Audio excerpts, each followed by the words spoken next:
सभी को मेरी तरफ से प्यार भरा नमस्कार। उम्मीद करता हूँ आप सब बढ़िया होंगे, तैयारी अच्छी चल रही होगी।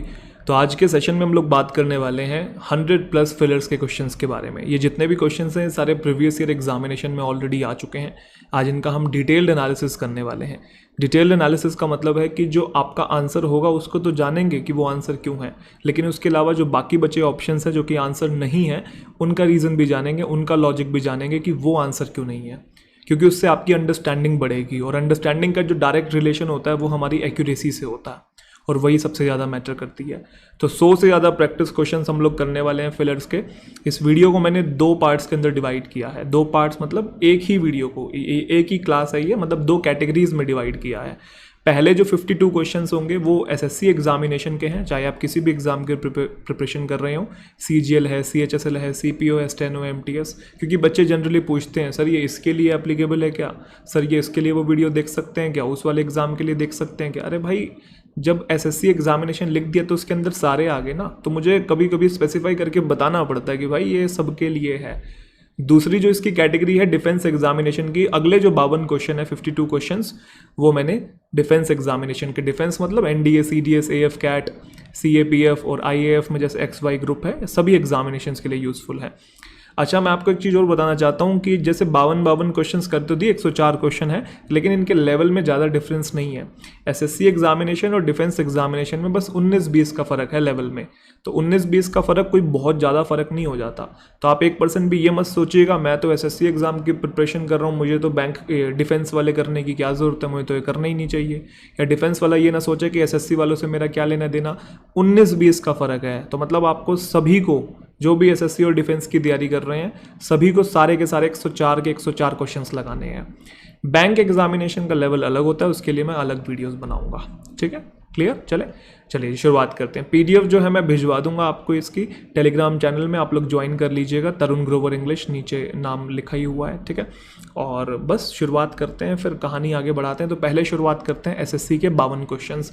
देखो कैटेगरीज को मैंने इसलिए डिफ्रेंशिएट किया, हालांकि मैं कैटेगरीज नाम ना भी देता, ये 52 क्वेश्चन मैंने इसलिए डिफ्रेंशिएट किए हैं ताकि आपको जो 19-20 का भी फ़र्क है ना, वो फ़र्क पता लग जाए एक्चुअल में है क्या। मतलब थोड़ा बहुत है लेकिन वो फ़र्क है क्या, तो क्वेश्चंस के थ्रू आपको अभी आइडिया लग जाएगा जब क्लास पूरी हो जाएगी।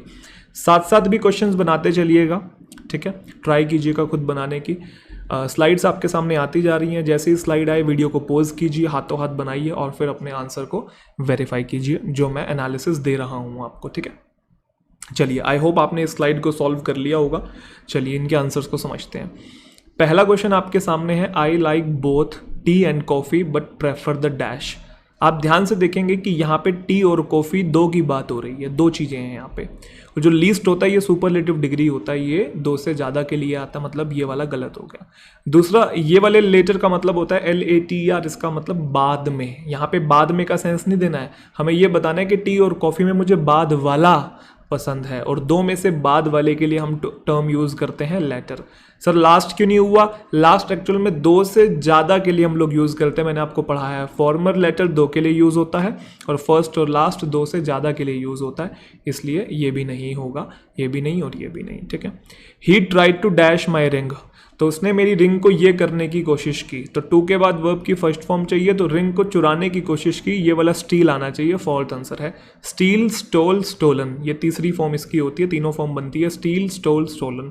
सर बाकी वाले क्यों नहीं है? देखो ये वाला स्टील तो मेटल है, इसका मेटल जो पता है ना, इसका कोई लेना देना नहीं है आपका रिंग को स्टील करने से, चुराने वाला चाहिए था, मेटल वाला नहीं। ये वाला स्टिल का मतलब होता है अभी भी, तो इसका भी कोई रिलेशन नहीं है। यहाँ पे हमें टू के बाद फर्स्ट फॉर्म चाहिए, ये वर्ब नहीं है।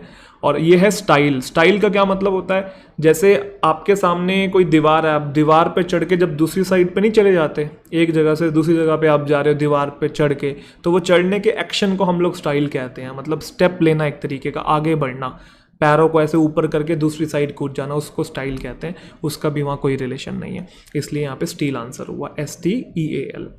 All his endeavors to win his teacher's favor proved dash and did not bring the desired result। देखो एंडेवर्स का मतलब होता है प्रयास, एफर्ट्स जो आपके होते हैं, या कोई भी चीज़ को पाने के लिए आप जो एफर्ट लगाते हैं। वो कह रहा है उसने टीचर के फेवर को जीतने के लिए जितने भी प्रयास लगाए थे वो सब ये हो गए, और आगे एंड के बाद बोला हुआ, और उससे कोई भी डिज़ायर्ड रिजल्ट नहीं मिला, जो वो चीज़ चाहते थे वो नहीं हुई। तो सिचुएशन नेगेटिव है या पॉजिटिव है? टोन नेगेटिव है ये कि पॉजिटिव है, नहीं मिला ना तो नेगेटिव है, आपको नेगेटिव वर्ड चाहिए। प्रॉस्पेरस का मतलब होता है कोई चीज़ समृद्ध है, फलती फूलती है, अच्छी है, ये पॉजिटिव वर्ड है, हमको नेगेटिव चाहिए, ये गलत हो गया। कोई चीज़ अपेरेंट है तो उसका मतलब होता है क्लियर है, नज़रों के सामने है। जैसे आपकी उदासी साफ साफ दिखाई दे रही है, आप कितना भी उसे छुपाने की कोशिश करो वो चीज़ अपेरेंट है। आप झूठ बोल रहे हो, मुझे पता लग रहा है, वो चीज़ अपेरेंट है। तो यहाँ पे क्लियर शब्द का कोई लेना देना नहीं है कि उसके सारे प्रयास जो थे टीचर का फेवर जीतने के वो क्लियर हो गए, कोई यहाँ पे रिलेशन नहीं।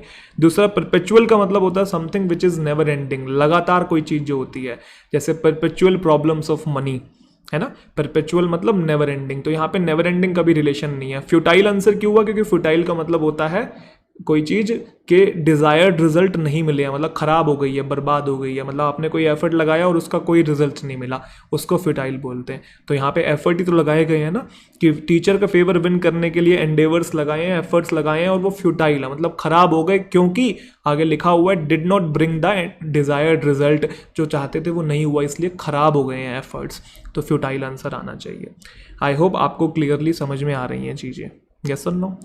अगली स्लाइड फटाफट से बनाएंगे जल्दी से, आई होप बनाए होंगे। All students should express their dash views in the group discussion without any fear. तो कैसे होने चाहिए, तो यहाँ पे कैंडिड आना चाहिए। क्यों आना चाहिए सर कैंडिड? देखो गार्डेड व्यूज कोई टर्म नहीं होता है, गार्डेड का मतलब होता है प्रोटेक्टेड, तो सभी स्टूडेंट्स को अपने प्रोटेक्टेड व्यूज को एक्सप्रेस करना है ग्रुप के अंदर, तो ये कोई सेंस नहीं है, यहाँ पे कॉन्टेक्स्ट से बाहर हो गया। सेक्लूडेड का मतलब होता है आइसोलेटेड, आइसोलेटेड का मतलब बिल्कुल किसी कोने में जाके कोई चीज़ सबसे अलग कर दी है, बिल्कुल सेक्लूड कर दी है, ग्रुप से किसी को बाहर निकाल दिया हमने, सेक्लूड कर दिया है। तो सेक्लूडेड व्यूज़ को एक्सप्रेस करना है, यहाँ पे वो भी कॉन्टेक्स्ट से बाहर है, आइसोलेटेड व्यूज़ एक्सप्रेस नहीं करने हैं। अब एक टर्म होता है कैंडिड, एक होता है आउटस्पोकन, दोनों के मीनिंग हूबहू सेम है, ऑलमोस्ट सेम है। कैंडिड का मतलब भी होता है जो आपके दिल में है वो व्यक्त करना, और आउटस्पोकन का मतलब भी वही होता है जो मन में है सामने कह देना, लेकिन दोनों की जो टोन है वो उसमें फ़र्क है। कैंडिड जो है ये पॉजिटिव टोन में यूज़ होता है और आउटस्पोकन नेगेटिव टोन में यूज़ होता है। सर क्या डिफरेंस है पॉजिटिव नेगेटिव का? आउटस्पोकन हम तब यूज़ करते हैं जब आपको फ़र्क ही नहीं पड़ता कि सामने वाला क्या सोचेगा, आपके जो मन में आ रहा है आपने कह दिया। मुफट टाइप का जो इंसान नहीं होता उसे आउटस्पोकन, कि कभी भी इसका मुंह कहीं पे भी चल सकता है, भाई ये कुछ भी बोल सकता है, उसको फ़र्क नहीं पड़ता कि सामने वाले को भी इम्पैक्ट आ सकता है उसकी बातों से, वो नहीं सोचता, उसको जो कहना होता है वो कह देता है, वो आउटस्पोकन होता है। कैंडिड में क्या होता है, कैंडिड में आप जो एक ऑनेस्ट आपके ओपिनियंस होते हैं, जो रियल ओपिनियंस होते हैं, उसको आप एक्सप्रेस करते हो, है ना, ये एक पॉजिटिव कॉन्टेक्स्ट में यूज होता है। अब आप मुझे बताओ सारे स्टूडेंट्स जो हैं एक्सप्रेस करेंगे उनके ऐसे व्यूज ग्रुप डिस्कशन के अंदर, तो ग्रुप डिस्कशन के अंदर ये मुफ्त वाली बातें तो कहेंगी नहीं ना, कि जो भी मन में आ रहा है उठा के बोल दिया, उठपटांग सी बातें। जो जेन्युइन बातें हैं, जो ऑनेस्ट बातें हैं, वही की जाएंगी ना। किसी भी स्टूडेंट को अगर किसी पर्टिकुलर टॉपिक पे कुछ अगर फील होता है तो वो ऑनेस्ट व्यूज देंगे अपने, तो कैंडिड यहाँ पे इसलिए आना चाहिए। आई होप आपके जो डाउट्स होंगे क्लियर हो रहे होंगे कि कौन सा वर्ड क्यों नहीं आ रहा है, ठीक है। Health should be our first priority and should never be dash. Health सबसे पहली प्राथमिकता होनी चाहिए और उसे कभी भी ये नहीं करना चाहिए। अब देखो हेल्थ को डिक्लाइन नहीं करते हैं, रिफ्यूज़ नहीं करते हैं, हेल्थ को डिस्कार्ड भी नहीं करते हैं। डिस्कार्ड का मतलब फेंक देना, हेल्थ को फेंकते नहीं है। हेल्थ को सस्पेंड भी नहीं करते हैं, सस्पेंड तो नौकरी से किया जाता है किसी को, है ना, या फिर स्कूल में सस्पेंड किया जाता था, तो सस्पेंड भी नहीं, नेग्लेक्ट कर सकते हैं, इग्नोर कर सकते हैं। कलर ब्लाइंड पर्सन कौन होता है? कलर ब्लाइंड पर्सन जो फर्क नहीं बता पाता कलर्स के बीच में। जनरली कलर ब्लाइंड जो पर्सन होता है वो लाल और हरे रंग के बीच में डिफ्रेंशिएट नहीं कर पाता। तो कलर ब्लाइंड पर्सन है is not able to dash between colours, तो वो कलर्स के बीच में ये नहीं कर सकता, क्या नहीं कर सकता? डिफाइन नहीं कर सकता। यहाँ किसी की डेफिनेशन नहीं देनी है कि डिफाइन टर्म यूज करोगे। ग्लांस का मतलब होता है किसी के ऊपर आपकी नज़र पड़ना, a short look on something, तो ये यहाँ पे नज़र पड़ने का भी कोई सेंस नहीं है। ऑब्जर्व का मतलब होता है टू केयरफुली वॉच समथिंग, बस किसी को ऑब्जर्व करना, बस देखना। तो यहाँ पे कलर्स को ऑब्जर्व नहीं करना है, डिस्टिंग्विश करने की बात आ रही है कि वो पहचान ही नहीं पाता है कि रंग है कौन सा, उनके बीच में डिफ्रेंशिएट नहीं कर पाता है, उनके बीच में जो कलर्स हैं उनका रंग नहीं पहचान पाता है। तो डिस्टिंग्विश का क्या मतलब है कि डिफरेंस नहीं पहचान पा रहा है वो कलर्स के बीच में, तो इसलिए डिस्टिंग्विश यहाँ पे आया, ठीक है। चलो अगली स्लाइड आपके सामने। आई होप बना लिया होगा। The roof of the old building dash during the storm. Storm मतलब तूफान। तो जो पुरानी बिल्डिंग की जो रूफ है, जो पुरानी बिल्डिंग की रूफ है वो डैश हो गई, तो कोलैप्स हो गई। यहाँ पे कोलैप्स आंसर आना चाहिए। सर कोलैप्स क्यों आना चाहिए? कोलैप्स का मतलब होता है गिर जाना, टूट जाना। तो पुरानी बिल्डिंग की जो छत है वो गिर गई है, कोलैप्स कर गई है। सर बाकी क्यों नहीं आएगा? देखो डिमोलिश और डिस्ट्रॉय दोनों के दोनों सेम है। ये पूरी की पूरी बिल्डिंग जब गिर जाती है तब यूज करते हैं, द बिल्डिंग डिमोलिश्ड, है ना। और डेस्ट्रॉय एक बहुत जनरल वर्ड है, यूज कर सकते हो, लेकिन ये भी जब अच्छे लेवल का विनाश हो, बड़े लेवल का, जो अच्छा लेवल कह रहा हूँ, बड़े लेवल का जब विनाश हो, ठीक है। डिमोलिश हम लोग तब यूज करते हैं, और डेस्ट्रॉय भी जब पूरी की पूरी बिल्डिंग ही गिर जाए। स्क्रैच का मतलब खुरेदना होता है ना।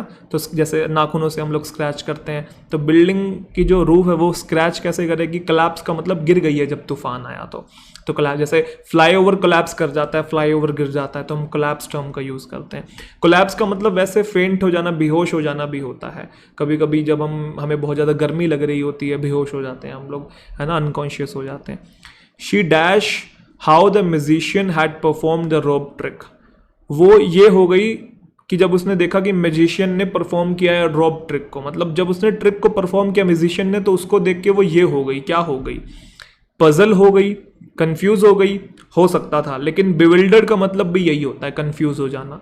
तो दोनों के मीनिंग सेम है, तीसरे और दूसरे के, तो आप दोनों में से कोई भी वर्ड यूज नहीं कर सकते क्योंकि दोनों के मीनिंग एकदम सेम है। सस्पेक्ट तो हम तब करते हैं, सस्पेक्ट का मतलब किसी पे डाउट होना, जब हमें किसी पे शक होता है। तो यहाँ पे शक होने वाली बात नहीं है, वंडर्ड आएगा। वंडर्ड मतलब वो अचंभित हो गई, वो आश्चर्यचकित हो गई, उसने सोचा कि इसने किया कैसे, ये कैसे हुआ, ये तो यार बड़ी गजब की ट्रिक है। तो शी वंडर्ड, उसने सोचा और वो अचंभित हो गई कि ये कैसे उसने ट्रिक को परफॉर्म कर दिया है। The poor man was dash entry to the restaurant. अब एंट्री को क्या किया जाता है? एंट्री को कभी भी मिसलीड नहीं किया जाता। डिल्यूट का मतलब होता है किसी को भ्रम में डालना, मिसलीड करना। एंट्री को ना ही डिराइव किया जाता है। डिराइव का मतलब कोई चीज, डेरिवेशंस होते हैं ना, तो डिराइव का यहाँ पे कोई लेना देना नहीं है, एंट्री को डिराइव नहीं कर सकते।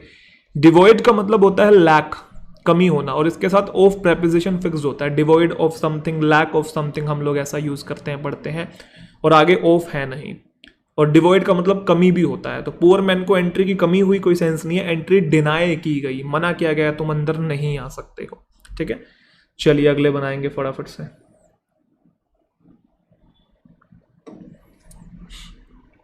बना लिए, चलो जी। Have you dash for a job in this company. अच्छा, अगर आपको स्पीड थोड़ी सी स्लो लग रही है तो आप 1.25x पे भी स्पीड पे देख सकते हैं, अगर आपको जल्दी जल्दी देखना है तो, ठीक है। Have you dash for a job in this company, तो आपने जॉब के लिए ये किया है, तो जॉब के लिए हम लोग अप्लाई करते हैं, सेकंड आंसर यहाँ पे होना चाहिए, ठीक है। जॉब के लिए आप अप्रूव नहीं कर सकते, जॉब देने वाला कुछ अप्रूव करेगा, आप नहीं कर सकते, ठीक है। और अपॉइंट भी नहीं आप कर सकते, सामने वाला अपॉइंट करेगा, आप थोड़ी कर सकते हैं। और जॉब के लिए कुछ सप्लाई भी नहीं कर सकते, जॉब के लिए अप्लाई करते हैं। रेकलेस यंग मैन, रेकलेस कौन होता है? रेकलेस एक केयरलेस पर्सन होता है, ठीक है। Reckless young man was dash for the debts incurred by him. पहली बात तो इसे डेप्ट नहीं कहते हैं, इसे डेट कहते हैं। इसमें जो बी होता है ये साइलेंट होता है ना। डेट, डेट मतलब कर्जा। इनक्योर का मतलब जो कर्जा चढ़ गया है उसके ऊपर। तो क्वेश्चन का मीनिंग क्या है कि जो केयरलेस यंग मैन था ना, was dash for the dates, वो उस सारे कर्जे के लिए ये था जो कर्जा उसने अपने ऊपर चढ़ा लिया था, इनक्योर कर लिया था। अब उस कर्जे के लिए क्या था? कर्जे के लिए रिलायबल था। रिलायबल का मतलब होता है डिपेंडेंट, और इसके साथ ओन होता है।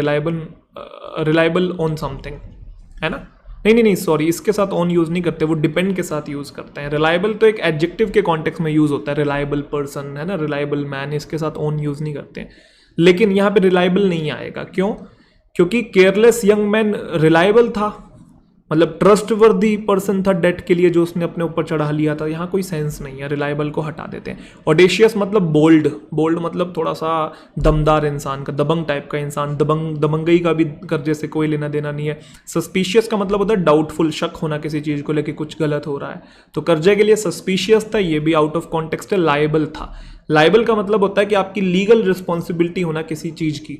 तो अगर आपने कर्जा लिया है तो आपकी जिम्मेदारी, आप उत्तरदायी हो ना, आप अकाउंटेबल हो कि जो कर्जा आपके ऊपर चढ़ गया है अब आपको वो पे तो करना पड़ेगा। तो you are liable for the debt incurred by him या इनक्योर्ड बाय यू, जो भी आप यूज करना चाहते हैं, ठीक है। चले आगे, तो लायबल थे। द अनरूली बिहेवियर, अनरूली का मतलब होता है रूड बिहेवियर।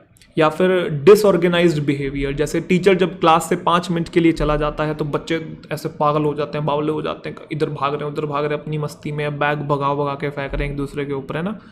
तो अनरूली बिहेवियर है स्टूडेंट्स का, उसने टीचर को ये कर दिया तो कोई नेगेटिव चीज़ ही होगी, कंफर्ट नहीं करेगा, शांत नहीं करेगा, खुश नहीं करेगा, इरिटेट ही करेगा। पहला आना चाहिए, बोलो हाँ।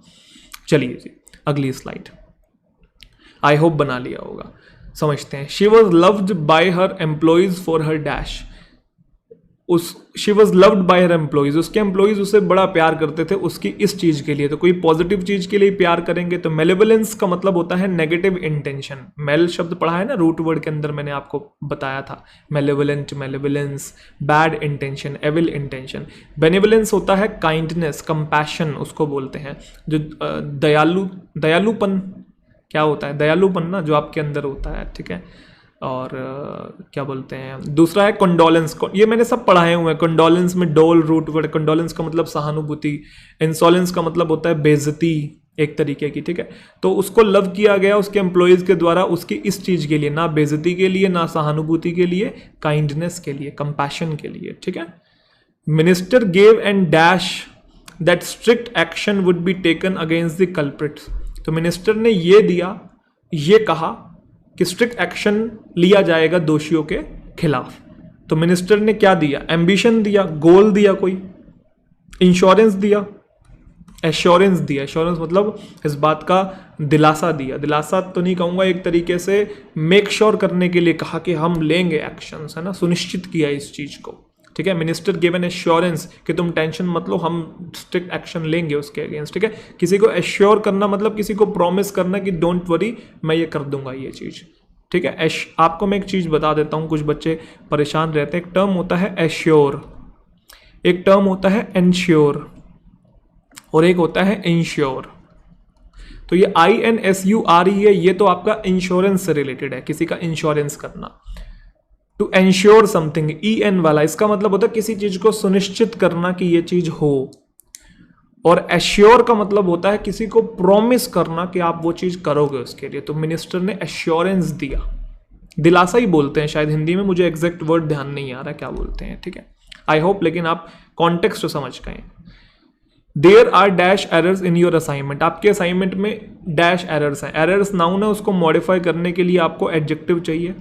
एक्सेसिवली जो होता है वो एडवर्ब होता है, एक्सेसिव होता तो शायद ये सही हो सकता था, लेकिन एक्सेसिवली है, हमें एडजेक्टिव चाहिए। अबंडेंट और सफिशिएंट दोनों नहीं आ सकते, कारण यह है सफिशिएंट और अबंडेंट दोनों का मतलब ऑलमोस्ट सेम होता है। अबंडेंट का मतलब भी यही होता है मोर देन सफिशिएंट, जितना पर्याप्त है उससे ज्यादा। तो आप ऐसा नहीं कह सकते असाइनमेंट के अंदर पर्याप्त एरर्स थे जितने होने चाहिए, या असाइनमेंट के अंदर जितने एरर्स होने चाहिए उससे ज़्यादा ही एरर्स थे, कोई सेंस नहीं बनेगी ना। असाइनमेंट के अंदर बहुत सारे एरर्स थे, ये बोलना था। न्यूमरस टर्म आएगा उसके लिए, मैनी एरर्स थे, मल्टीट्यूड ऑफ एरर्स थे, मैनी फोल्ड एरर्स थे, ठीक है।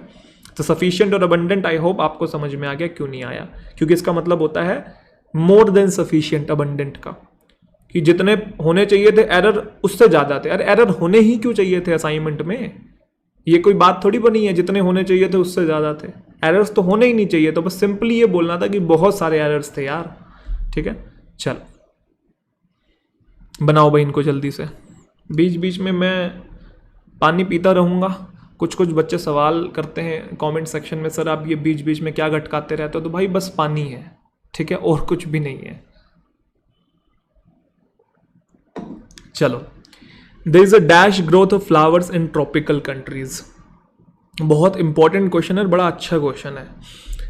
There is a dash growth of flowers in tropical countries, तो कैसी ग्रोथ हुई है फूलों की ट्रॉपिकल कंट्रीज में।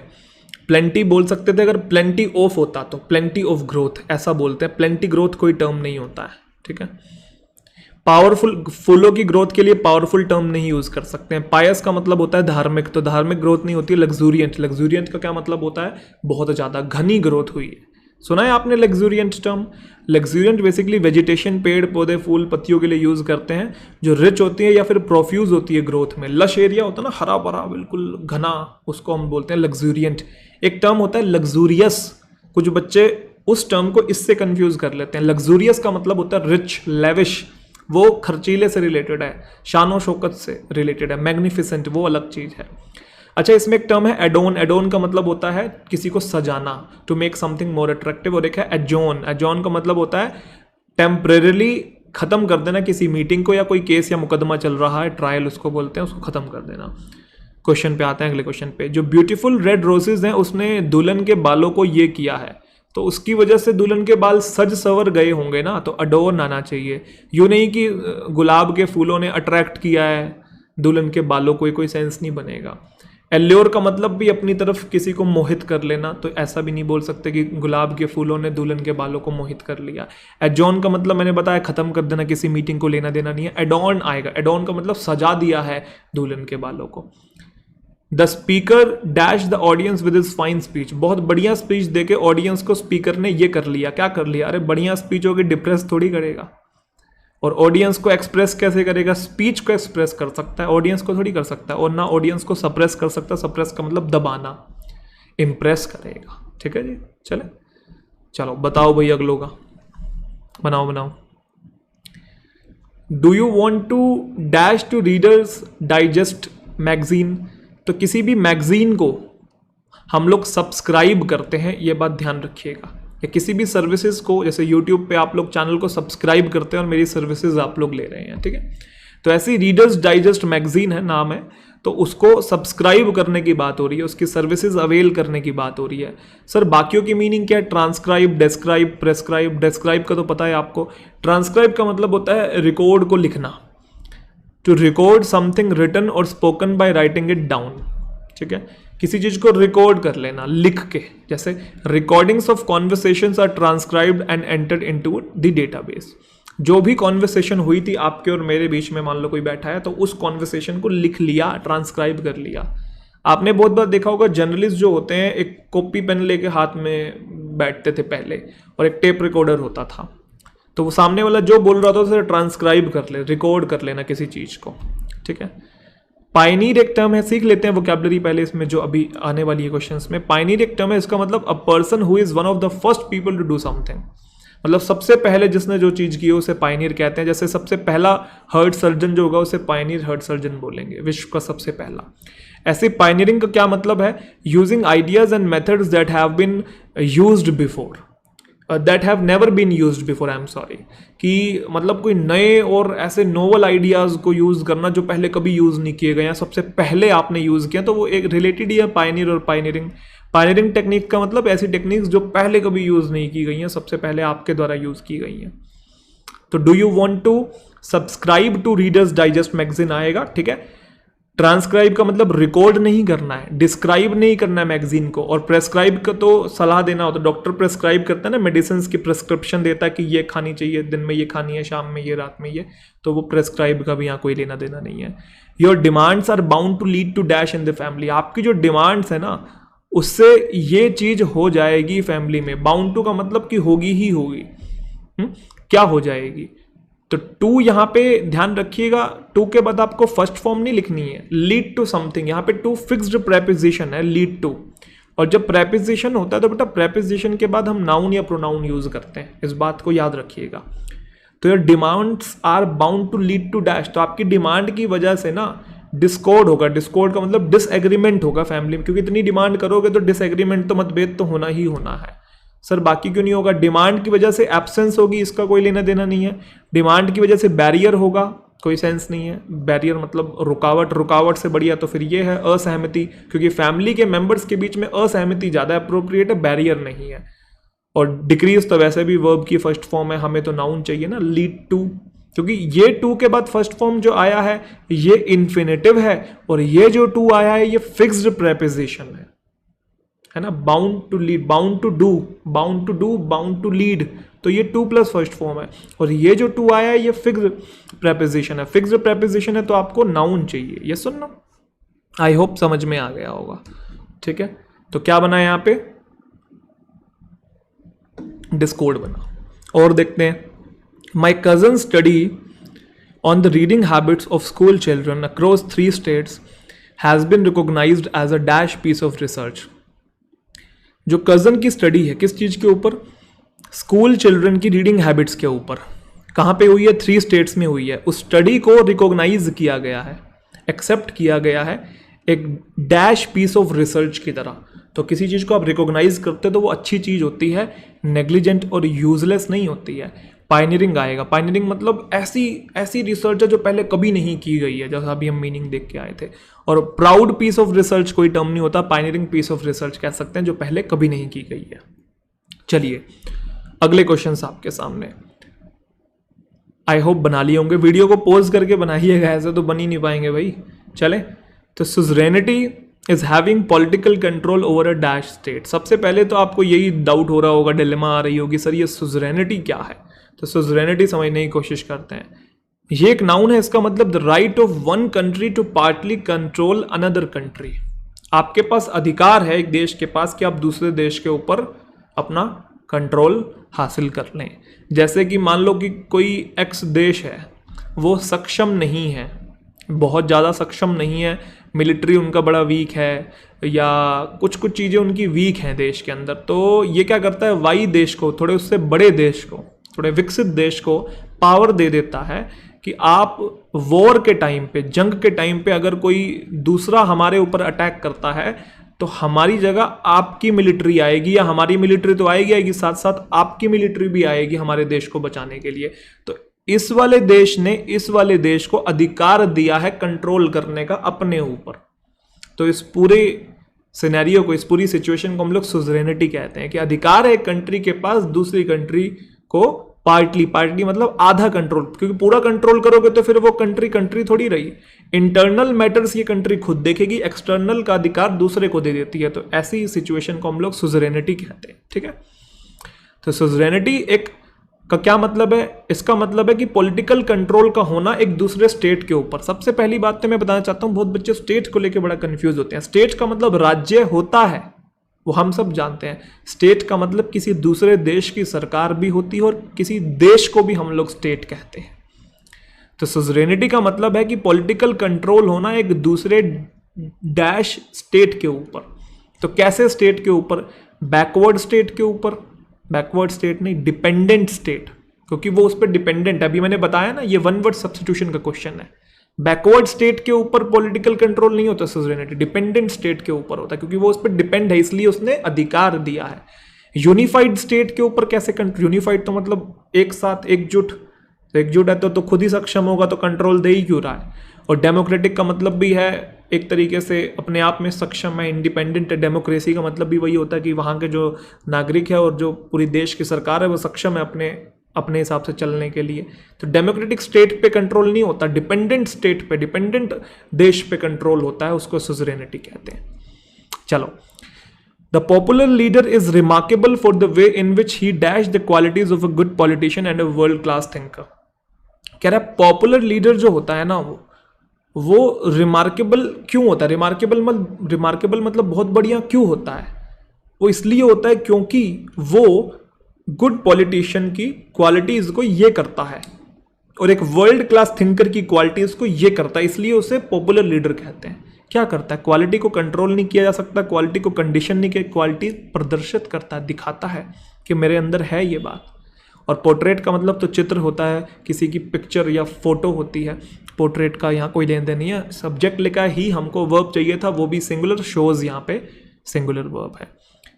Today's graduates should dash their skills constantly to be able to excel in their career and life. आज के ग्रेजुएट्स को ये करना चाहिए अपनी स्किल्स को, ताकि लगातार वो सक्षम हो अपने करियर में आगे बढ़ने के लिए और जिंदगी में आगे बढ़ने के लिए। तो स्किल्स को क्या करना चाहिए, ग्रेजुएट्स को एक्टिव करना चाहिए।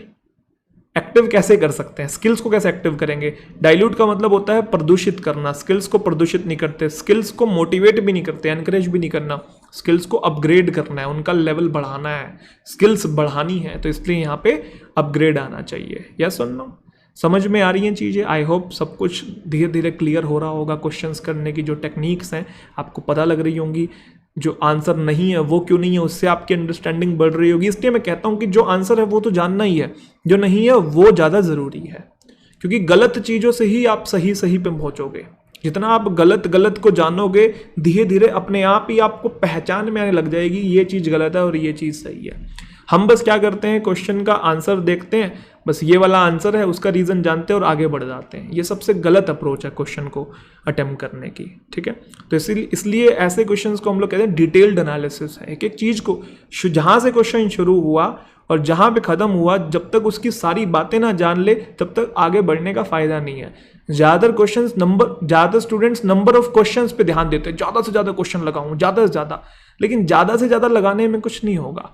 आप सही तरीके से लगाएं क्वेश्चंस, उससे इम्पैक्ट पड़ेगा। मतलब प्रैक्टिस, घर पे प्रैक्टिस की मैं बात कर रहा हूँ। एग्जाम में तो करना ही है ऑफ कोर्स आपको ज़्यादा क्वेश्चन, लेकिन मैं घर पे भी प्रैक्टिस की बात कर रहा हूँ। ज़्यादातर बच्चे सोचते हैं एक क्लास में सर बस करवा दो 500 क्वेश्चन, लगवा दो 1000 क्वेश्चन की सीरीज लगवा दो, उससे कुछ फर्क नहीं पड़ेगा 1000 क्वेश्चन से।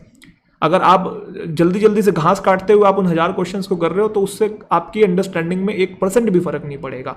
आप भले ही कम क्वेश्चंस लगाएं, लेकिन एक एक क्वेश्चन को तसल्ली से अच्छे से समझते हुए लगाएं, तभी आपकी लैंग्वेज की जो इंट्यूशन है, जो गट फीलिंग है और जो अंडरस्टैंडिंग है वो बढ़ेगी। ऐसे नहीं बढ़ने वाली। ऐसे तो आप बस रट्टाफिकेशन ही मारते चले जाओगे और आप 1 साल लगे रहो, 2 साल लगे रहो, आपको तब भी ऐसा लगेगा इंग्लिश में इंप्रूवमेंट नहीं हो रही है। यस और नो? आई होप पॉइंट जो है समझ में आ रहा है। चलिए बनाएंगे इन क्वेश्चंस को जल्दी से। चलिए, आई होप आपने सॉल्व कर लिए होंगे। समझते हैं। Several environmentalist from the city conducted a meet to discuss issues related to the dash pollution levels created by the growing number of pharmaceutical companies. जो बहुत सारे एनवायरमेंटिस्ट हैं, एनवायरमेंटिस्ट मतलब जो एनवायरमेंट को कंजर्व करने की बात करते हैं, प्रिजर्व करने की बात करते हैं, एनवायरमेंट के फेवर में है, उसको बचाने की बात करते हैं। तो वो कई सिटीज़ से बेसिकली, एक सिटी से बहुत सारे एनवायरमेंटिस्ट जो हैं वो इकट्ठे हुए, उन्होंने कंडक्ट किया एक मीट जिसमें वो डिस्कस करेंगे। क्या डिस्कस किया? बेसिकली इश्यूज़ किससे रिलेटेड? पोल्यूशन लेवल्स के डैश से रिलेटेड। कौन से पोल्यूशन लेवल? जो कि क्रिएट हुए हैं किसके द्वारा? बढ़ती हुई फार्मास्यूटिकल कंपनीज के द्वारा। तो क्या हुए हैं? तो यहाँ पे एक की पॉइंट है बहुत अच्छा। देखो, कुछ बच्चे हो सकता है रेज और राइज में कंफ्यूज हो रहे हो। रेज और राइज वर्ब होता है, हमको ये पता है ये बात, दोनों की दोनों वर्ब्स होती हैं। उस केस में राइज आपको ध्यान होगा इंट्रांजिटिव वर्ब होती है, इसके बाद कोई नाउन प्रोनाउन नहीं आता है। और जो रेज होती है ये ट्रांजिटिव वर्ब होती है, ये अपने बाद नाउन प्रोनाउन लेती है। आपको याद होगा, मैंने वर्ब की क्लास में पढ़ाया था काफ़ी अच्छे से। रेज नाउन प्रोनाउन लेती है, राइज नाउन प्रोनाउन नहीं लेता है कभी भी, ठीक है, जब ये वर्ब होता है। लेकिन यहाँ पे हमें वर्ब की ज़रूरत है ही नहीं, हमें नाउन की ज़रूरत है। द आर्टिकल लिखा हुआ, आगे हमको नाउन चाहिए। तो ध्यान रखिएगा, ये दोनों शब्द वैसे तो रेज और राइज वर्ब होती है, लेकिन राइज इंग्लिश लैंग्वेज में नाउन की तरीके से भी काम करता है।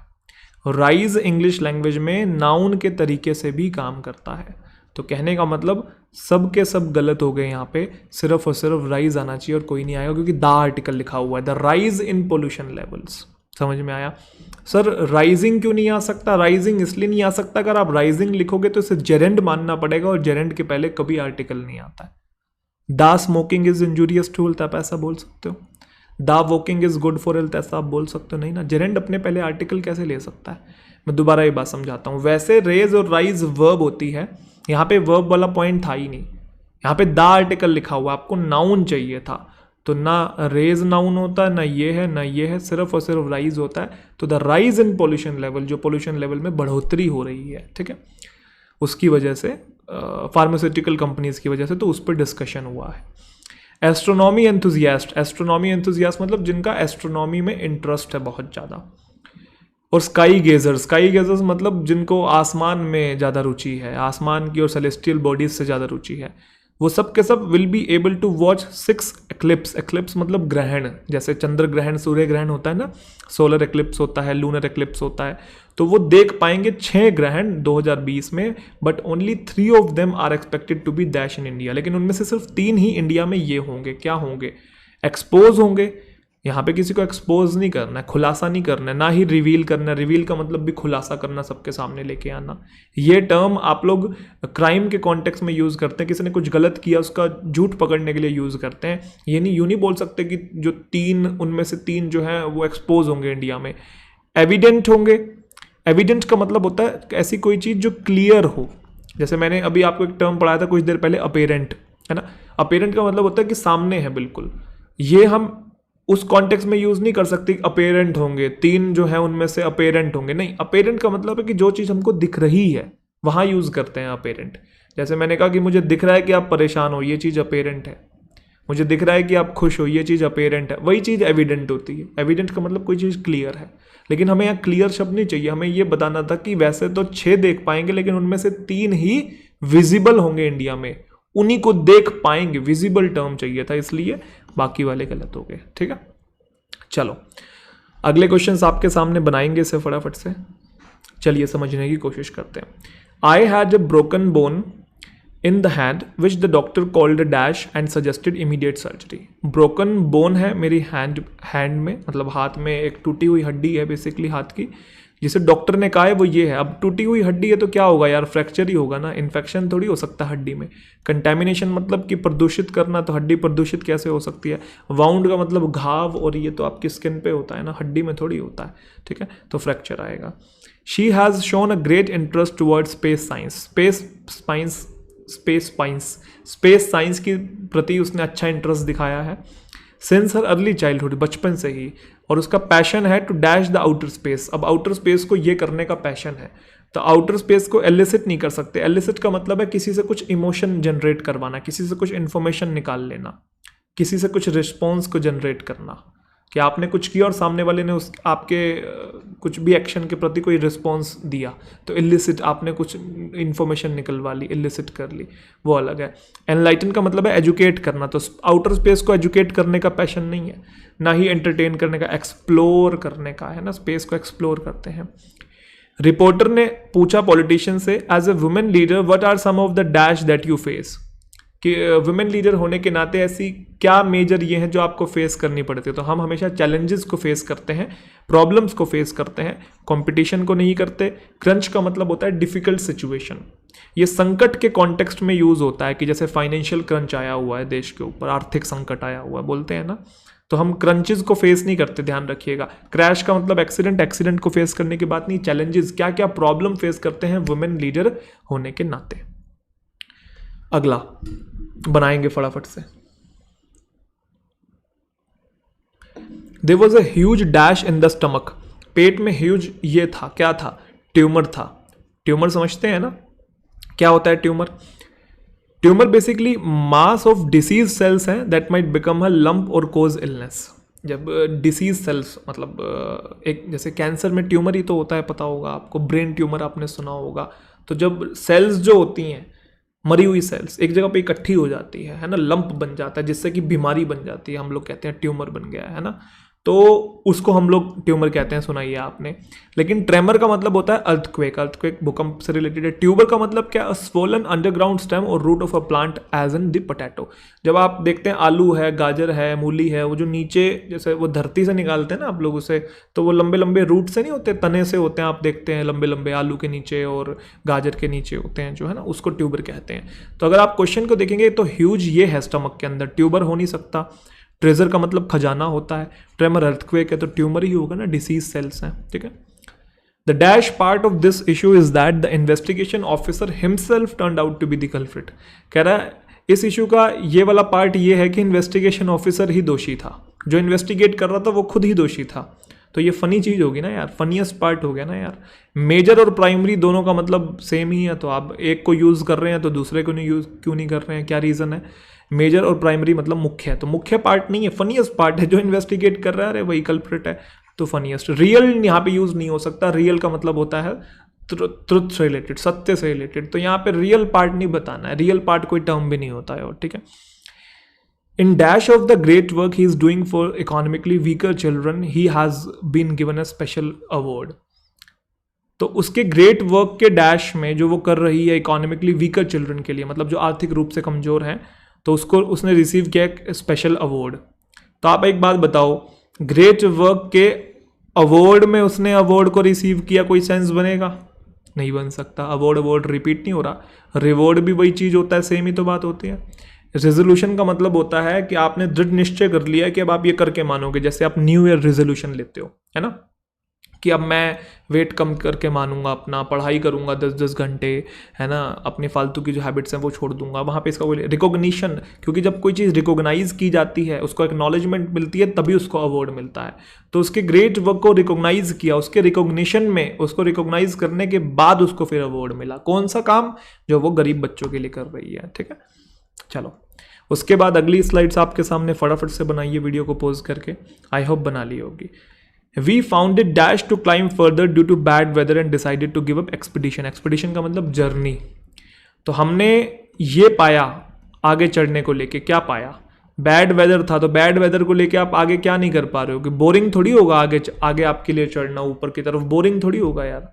बोरिंग की वजह से आप अपनी जर्नी छोड़ दोगे, ऐसा थोड़ी हो सकता है। प्लेजेंट भी नहीं हो सकता क्योंकि बैड वेदर है, प्लेजेंट का मतलब सुहाना होता है। तो वी फाउंड इट प्लेजेंट, सुहाना लगा, अच्छा लगा हमें आगे चढ़ना। अरे ऐसे कैसे हो सकता है, बैड वेदर बोला और आगे गिव अप करने की बात कर दिया, तो आगे वो गए नहीं है। एक्साइटिंग भी पॉजिटिव वर्ड है। इम्पॉसिबल, हमें लगा कि आगे हम चढ़ ही नहीं पाएंगे और हमने गिव अप कर दिया अपनी जर्नी को। इंपॉर्टेंट ये है कि where to arrange the fund from. Important dash ये है, इंपॉर्टेंट क्या ये कि फंड्स कहाँ से अरेंज करें। तो फंड्स कहाँ से अरेंज करें, तो प्रॉब्लम और सिचुएशन ऐसी लग रही है, कुछ डिफिकल्ट सिचुएशन लग रही है। तो डिफिकल्ट सिचुएशन के लिए जो टर्म यूज होता है इशू। इंपॉर्टेंट रिजल्ट नहीं बोलेंगे, इंपॉर्टेंट व्यू और सोल्यूशन नहीं है। इंपॉर्टेंट मुद्दा यह है कि पैसे कहाँ से अरेंज करें, इशू, ठीक है। सेवरल विलेजेस जो है कश्मीर में have been dash due to heavy snowfall. तो हैवी स्नोफॉल की वजह से कुछ जो बहुत सारे जो विलेजेस हैं कश्मीर में वो ये हो गए हैं। तो डिवाइड थोड़ी हो सकते हैं, विभाजित कैसे होंगे यार। कन्फाइंड के साथ टू प्रेपोजिशन फिक्स होता है, इसका मतलब होता है सीमित हो जाना। या something is confined to other thing, मतलब वहां तक सीमित है। कन्फाइंड टू बेड, आप बिस्तर तक सीमित है ना। जैसे आप बेड रिडन हो जाते हैं, चोट लग गई है तो आप बिस्तर से नहीं उठ सकते, 1 महीने के लिए बिस्तर पे पड़ गए हैं, कन्फाइंड टू बेड, ये गलत हो गया। एंगेज नहीं हुए हैं स्नोफॉल की वजह से, आइसोलेट हो गए हैं। आइसोलेट हमने एक टर्म पढ़ा, सेक्लूडेड, है ना, मतलब अलग हो गए हैं। अब स्नो हो गई है, यहाँ पे स्नोफॉल हो गई है, तो इस साइड वाले जो लोग हैं वो अब इस वाले गांव में आ ही नहीं सकते हैं, या इस तरफ जितने भी गांव हैं जो स्नोफॉल हुई है वो आ ही नहीं सकते हैं, वो बिल्कुल अलग हो गए, आइसोलेट हो गए हैं, ठीक है। चलो अगले questions.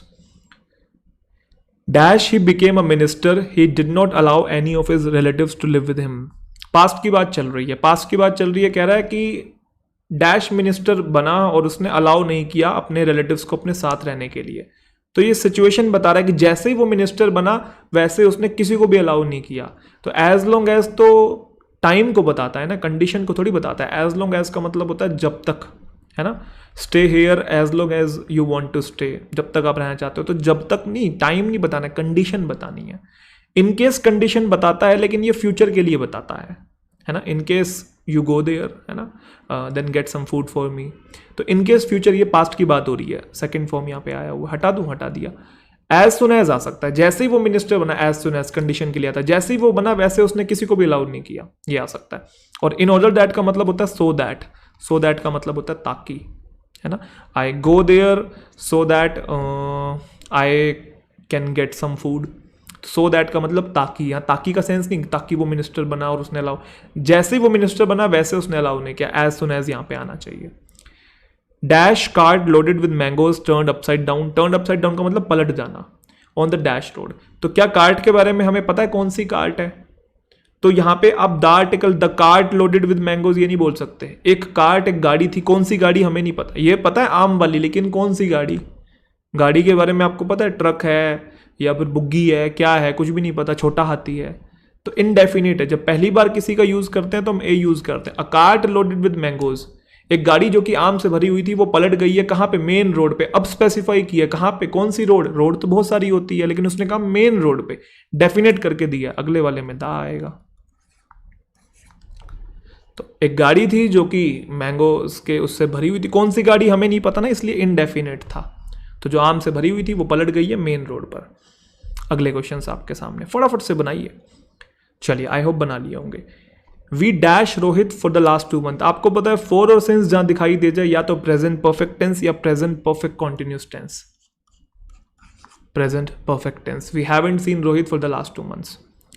We could see dash wild elephants bathing in the river. आपको पता होगा बाथ का मतलब होता है स्नान, और एक होता है बेद, BATHE, इसका मतलब स्नान करना। ये वर्ब है और ये नाउन है, दोनों की प्रोनाउंसिएशन में भी डिफरेंस है। बाध मतलब बाथ बेसिकली नाउन, स्नान, और बेद मतलब स्नान करना मतलब वर्ब। तो हम देख सकते हैं डैश वाइल्ड एलिफेंट्स को जो कि नहा रहे हैं, तो एनी के बाद तो सिंगुलर आता है, ये गया। हम देख सकते हैं तो नन नहीं आ सकता, ना की बात थोड़ी करनी है। और लॉट नहीं होता, या तो होता है अ लॉट या फिर होता है लॉट्स ऑफ। ये 2 टर्म होते हैं, खाली लोट कुछ नहीं होता, तो सम आना चाहिए। सम कुछ वाइल्ड एलिफेंट्स हैं जो कि नहा रहे हैं रिवर में। This visit will not interfere के साथ विद फिक्स्ड प्रेपोजिशन होती है। This visit will not interfere with our plans, ठीक है। चलिए अगले क्वेश्चन आपके आगे।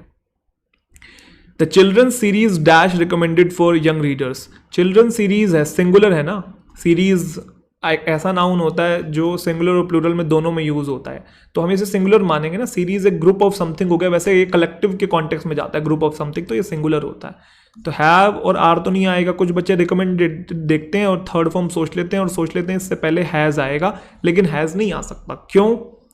क्योंकि चिल्ड्रन की सीरीज कैसे रिकमेंड करेगी? चिल्ड्रन की सीरीज को रिकमेंड किया जाएगा, आपको पैसिव चाहिए, तो पैसिव चाहिए मतलब बी की फॉर्म के साथ थर्ड फॉर्म चाहिए, और बी की फॉर्म सिर्फ इज है और सिंगुलर भी है। The children series is recommended for young readers, young readers के लिए रिकमेंडेड है, वो की जाती है पैसिव। हैज रिकमेंडेड तो एक्टिव हो जाएगा ना, हैज बीन रिकमेंडेड होता तो 1% के लिए सोचते, नहीं है ना वो। Dash you mind lending me your book for a day, request की जा रही है, और फ्यूचर में जब रिक्वेस्ट की जाती है और आगे V1 ING फॉर्म यूज होती है तो हम वुड टर्म का यूज करते हैं, इसको ध्यान रखिएगा। Would you mind lending me your book for a day, would you mind और क्या एग्जाम्पल बनाएं? जैसे एक एग्जाम्पल ये है, would you mind lending me your book for a day, तो would you mind helping me out there, क्या आप थोड़ा सा वक्त निकाल के मेरे लिए मदद करेंगे? तो वुड यू माइंड के बाद जब V1 ING हम यूज करते हैं एक स्ट्रक्चर होता है, तो यहाँ पे need you mind, could you mind और मे यू माइंड कोई स्ट्रक्चर नहीं होता है, इसलिए वुड का ही यूज करेंगे, ध्यान रखिएगा। वुड यू माइंड अपने आप में एक टर्म है, इसका मतलब है कि आप अगर आपको परेशानी ना हो तो आप आके ये काम करेंगे। तो वुड यू माइंड लिख के जो भी आपने मदद मांगनी है उसको V1 ING से आप लोग बता दीजिए। यस और नो? चलें आगे। चलिए, the artist will arrive dash an hour दिया हुआ है तो घंटे के अंदर अंदर आ जाएगा। तो जब आप टाइम को बोलते हैं कि इस टाइम के अंदर अंदर आ जाएगा तो हम बोलते हैं with in that time, given this stipulated time, है ना। तो विद इन एन आवर, ध्यान रखिएगा। The artist will arrive with in, 1 घंटे के अंदर आ जाएगा। बिटवीन नहीं बोल सकते, बिटवीन तो वैसे भी 2 के बीच में होता है। अलॉन्ग का मतलब के साथ, और बिफोर एन आवर कोई टर्म नहीं है कि 1 घंटे से, या तो आप ऐसे बोलते हैं artist arrived an hour ago, ये होता बिफोर एन आवर नहीं, within hour. Within का मतलब इस समय से पहले पहले, ठीक है। बिफोर बेसिकली हम यूज करते हैं जब 2 सिचुएशन को बताना हो, जैसे द थीफ एस्केप्ड, है ना, before the police, the thief had escaped before the police arrived. 2 situation है कि उससे पहले, कोई एक सिचुएशन और बतानी पड़ेगी। The thief had escaped before the police arrived. जैसे एक टर्म आपने बिफोर का और भी सुना होगा, बिफोर का मतलब होता है इन फ्रंट ऑफ, है ना। जैसे कि the culprit appeared before the जज, जज के सामने, इन फ्रंट ऑफ, वो अपीयर हुआ, ठीक है। तो यहां पे विद इन आना चाहिए, ध्यान रखिएगा। चलिए अगले क्वेश्चंस जल्दी जल्दी से बनाइए। The police will regard it as an accident dash any evidence to the contrary is found. Police जो है उसे एक्सीडेंट मानेगी डैश कोई एविडेंस उसके विपरीत अगर नहीं मिलता है तो यहां पे कंडीशन बताई जा रही है। कंडीशन के लिए क्या आएगा? अनलेस। यस और नो? कि पुलिस जो है उसे एक्सीडेंट मानेगी यदि कोई एविडेंस उसके विपरीत नहीं मिलता है। तो कोई एविडेंस मिल गया तो ठीक है, अगर उसके विपरीत कोई एविडेंस नहीं मिलता है तो उसे क्या मानेगी? एक्सीडेंट मानेगी।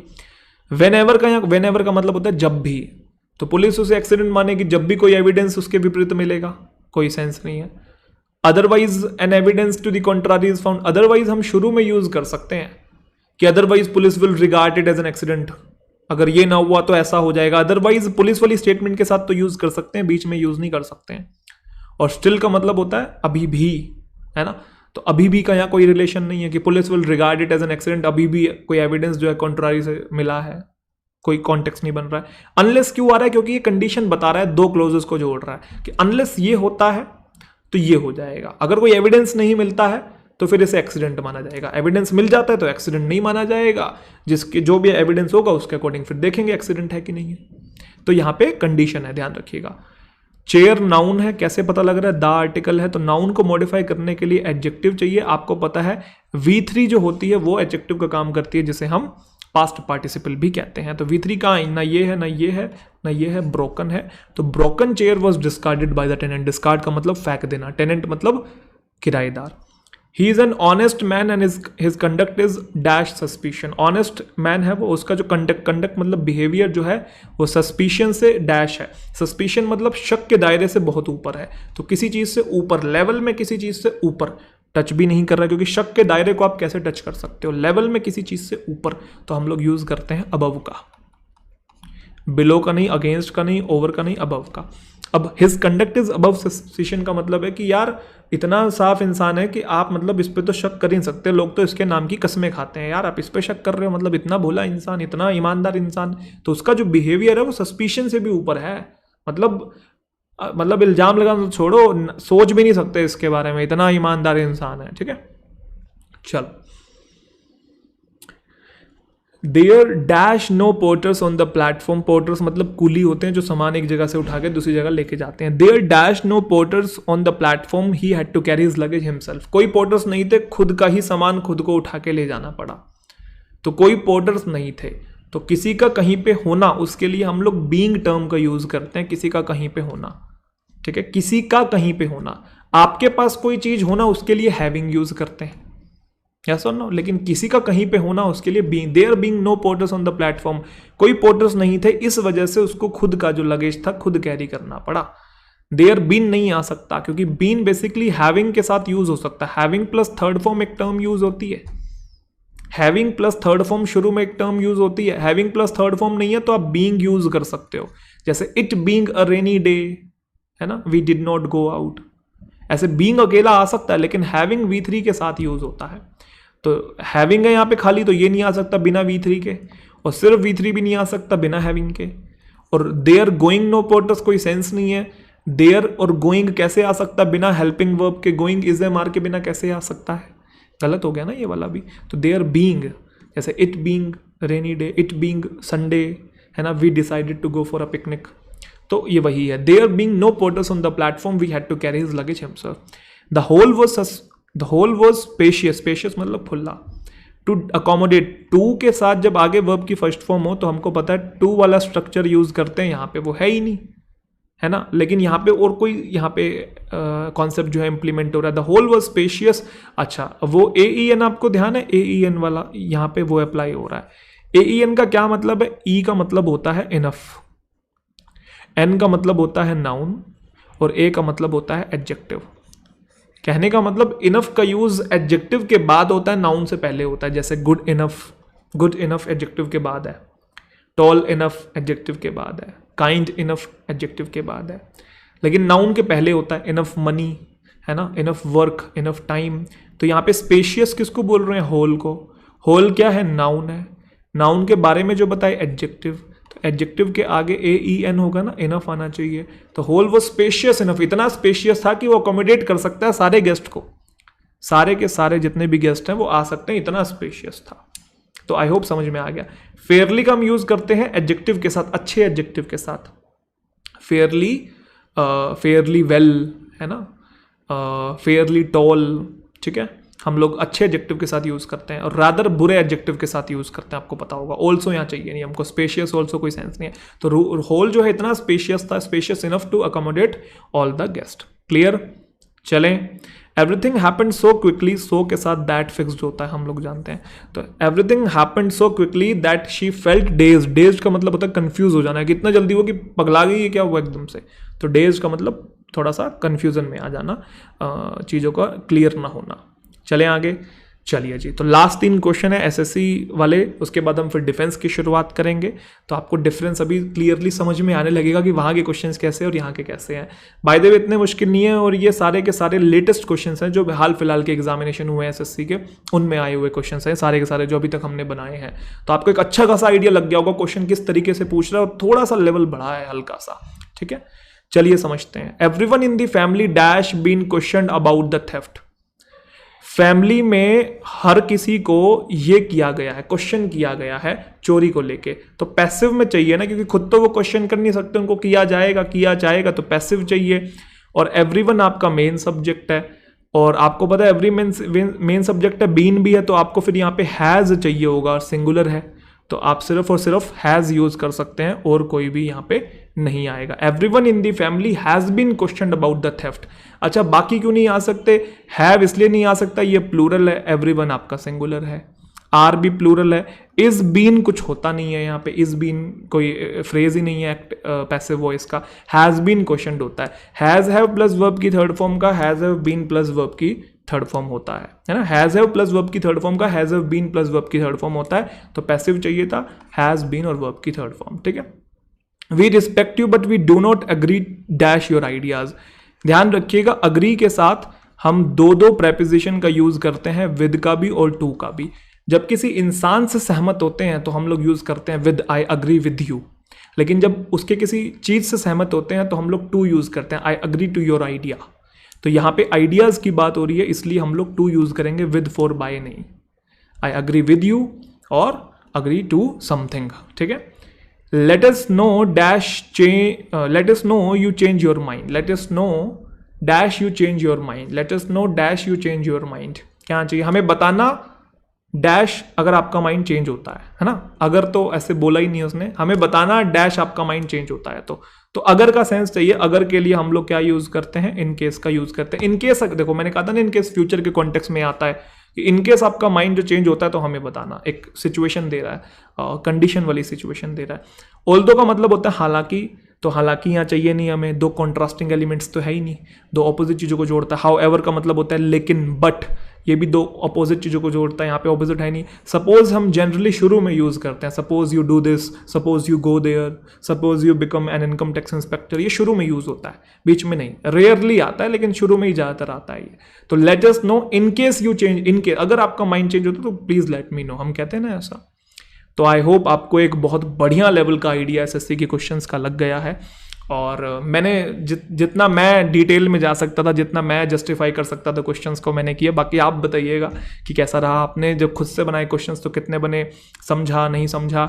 अब जो डिफेंस वाले क्वेश्चंस हैं, मैंने क्या कहा था, 19-20 का फर्क है, ज़्यादा फर्क नहीं है, लेकिन ये जो क्वेश्चंस हैं इनकी जो लेंथ है आपको दिखेगी रिलेटिवली ईजी है, लेकिन वो कहते हैं ना छोटा पैकेट बड़ा धमाका, इनके साथ ये सिचुएशन है कि दिखने में लगेंगे छोटे लेकिन अच्छे खासे क्वेश्चन है। अगर कुछ टेक्निकल बातें आपको नहीं पता तो डिफेंस वाले क्वेश्चंस आपसे बनेंगे नहीं। हालांकि अगर कोई बच्चा एसएससी की तैयारी कर रहा है और डिफेंस की तैयारी कर रहा है तो मैंने क्या कहा, उसमें कुछ ज़्यादा डिफरेंस नहीं होता है। कभी कभी क्या होता है कि फिलर्स में ही वो ईडियम्स के क्वेश्चंस दे देते हैं डिफेंस में, तो ईडियम्स की तैयारी तो एसएससी वाला बच्चा भी करता है, फिलर्स में ही ईडियम्स के क्वेश्चंस बना देते हैं, प्रेपोजिशंस के क्वेश्चंस ज़्यादा बना देते हैं, तो प्रेपोजिशन तो एसएससी वाला बच्चा भी पढ़ता है। तो मैंने तभी कहा था कि कुछ ज़्यादा डिफरेंस नहीं है। अभी आप क्वेश्चंस करेंगे तो आपको समझ में आ जाएगा। चलिए शुरुआत करते हैं, ज़्यादा बात इसके बारे में नहीं करते हैं। तो चलिए पहले क्वेश्चन की तरफ नज़र डालते हैं। पहला मतलब 53rd क्वेश्चन, इफ़ आई मतलब पहले आप ही बना लीजिए, पहले मैं ही सॉल्व करने लग गया हूँ। चलो आप बना लो पहले, आई होप बना लिया होगा। आज ये समझते हैं, if I dash a good match I would have got married. अब आपको पता है कि ये कंडीशनल सेंटेंस है और ये थर्ड कंडीशनल है, एक पार्ट में इफ़ है और एक पार्ट में वुड हैव थर्ड फॉर्म है। तो जब दूसरे पार्ट में वुड हैव थर्ड फॉर्म होता है तो पहले पार्ट में हैड प्लस वर्ब का थर्ड फॉर्म होता है। तो if I had found a good match, अगर अच्छा पार्टनर मिला होता तो शादी कर ली होती, नहीं मिला और ना ही शादी की इमेजिन कर रहे हैं, पास्ट की अनरियल सिचुएशन है, याद आ रहा होगा। The lady has been declared as one of the top 10। One of के बाद नाउन प्रोनाउन प्लूरल आता है तो मेंबर्स आना चाहिए, और दूसरा जब वन ऑफ के बाद जो भी नाउन प्रोनाउन होता है, प्लूरल तो होता है, जो भी होता है उसको हमेशा सुपरलेटिव डिग्री ही मॉडिफाई करता है, क्योंकि बहुत सारों में से एक की बात कर रहे हैं। तो बहुत सारे मतलब दो से ज़्यादा मतलब सुपरलेटिव डिग्री।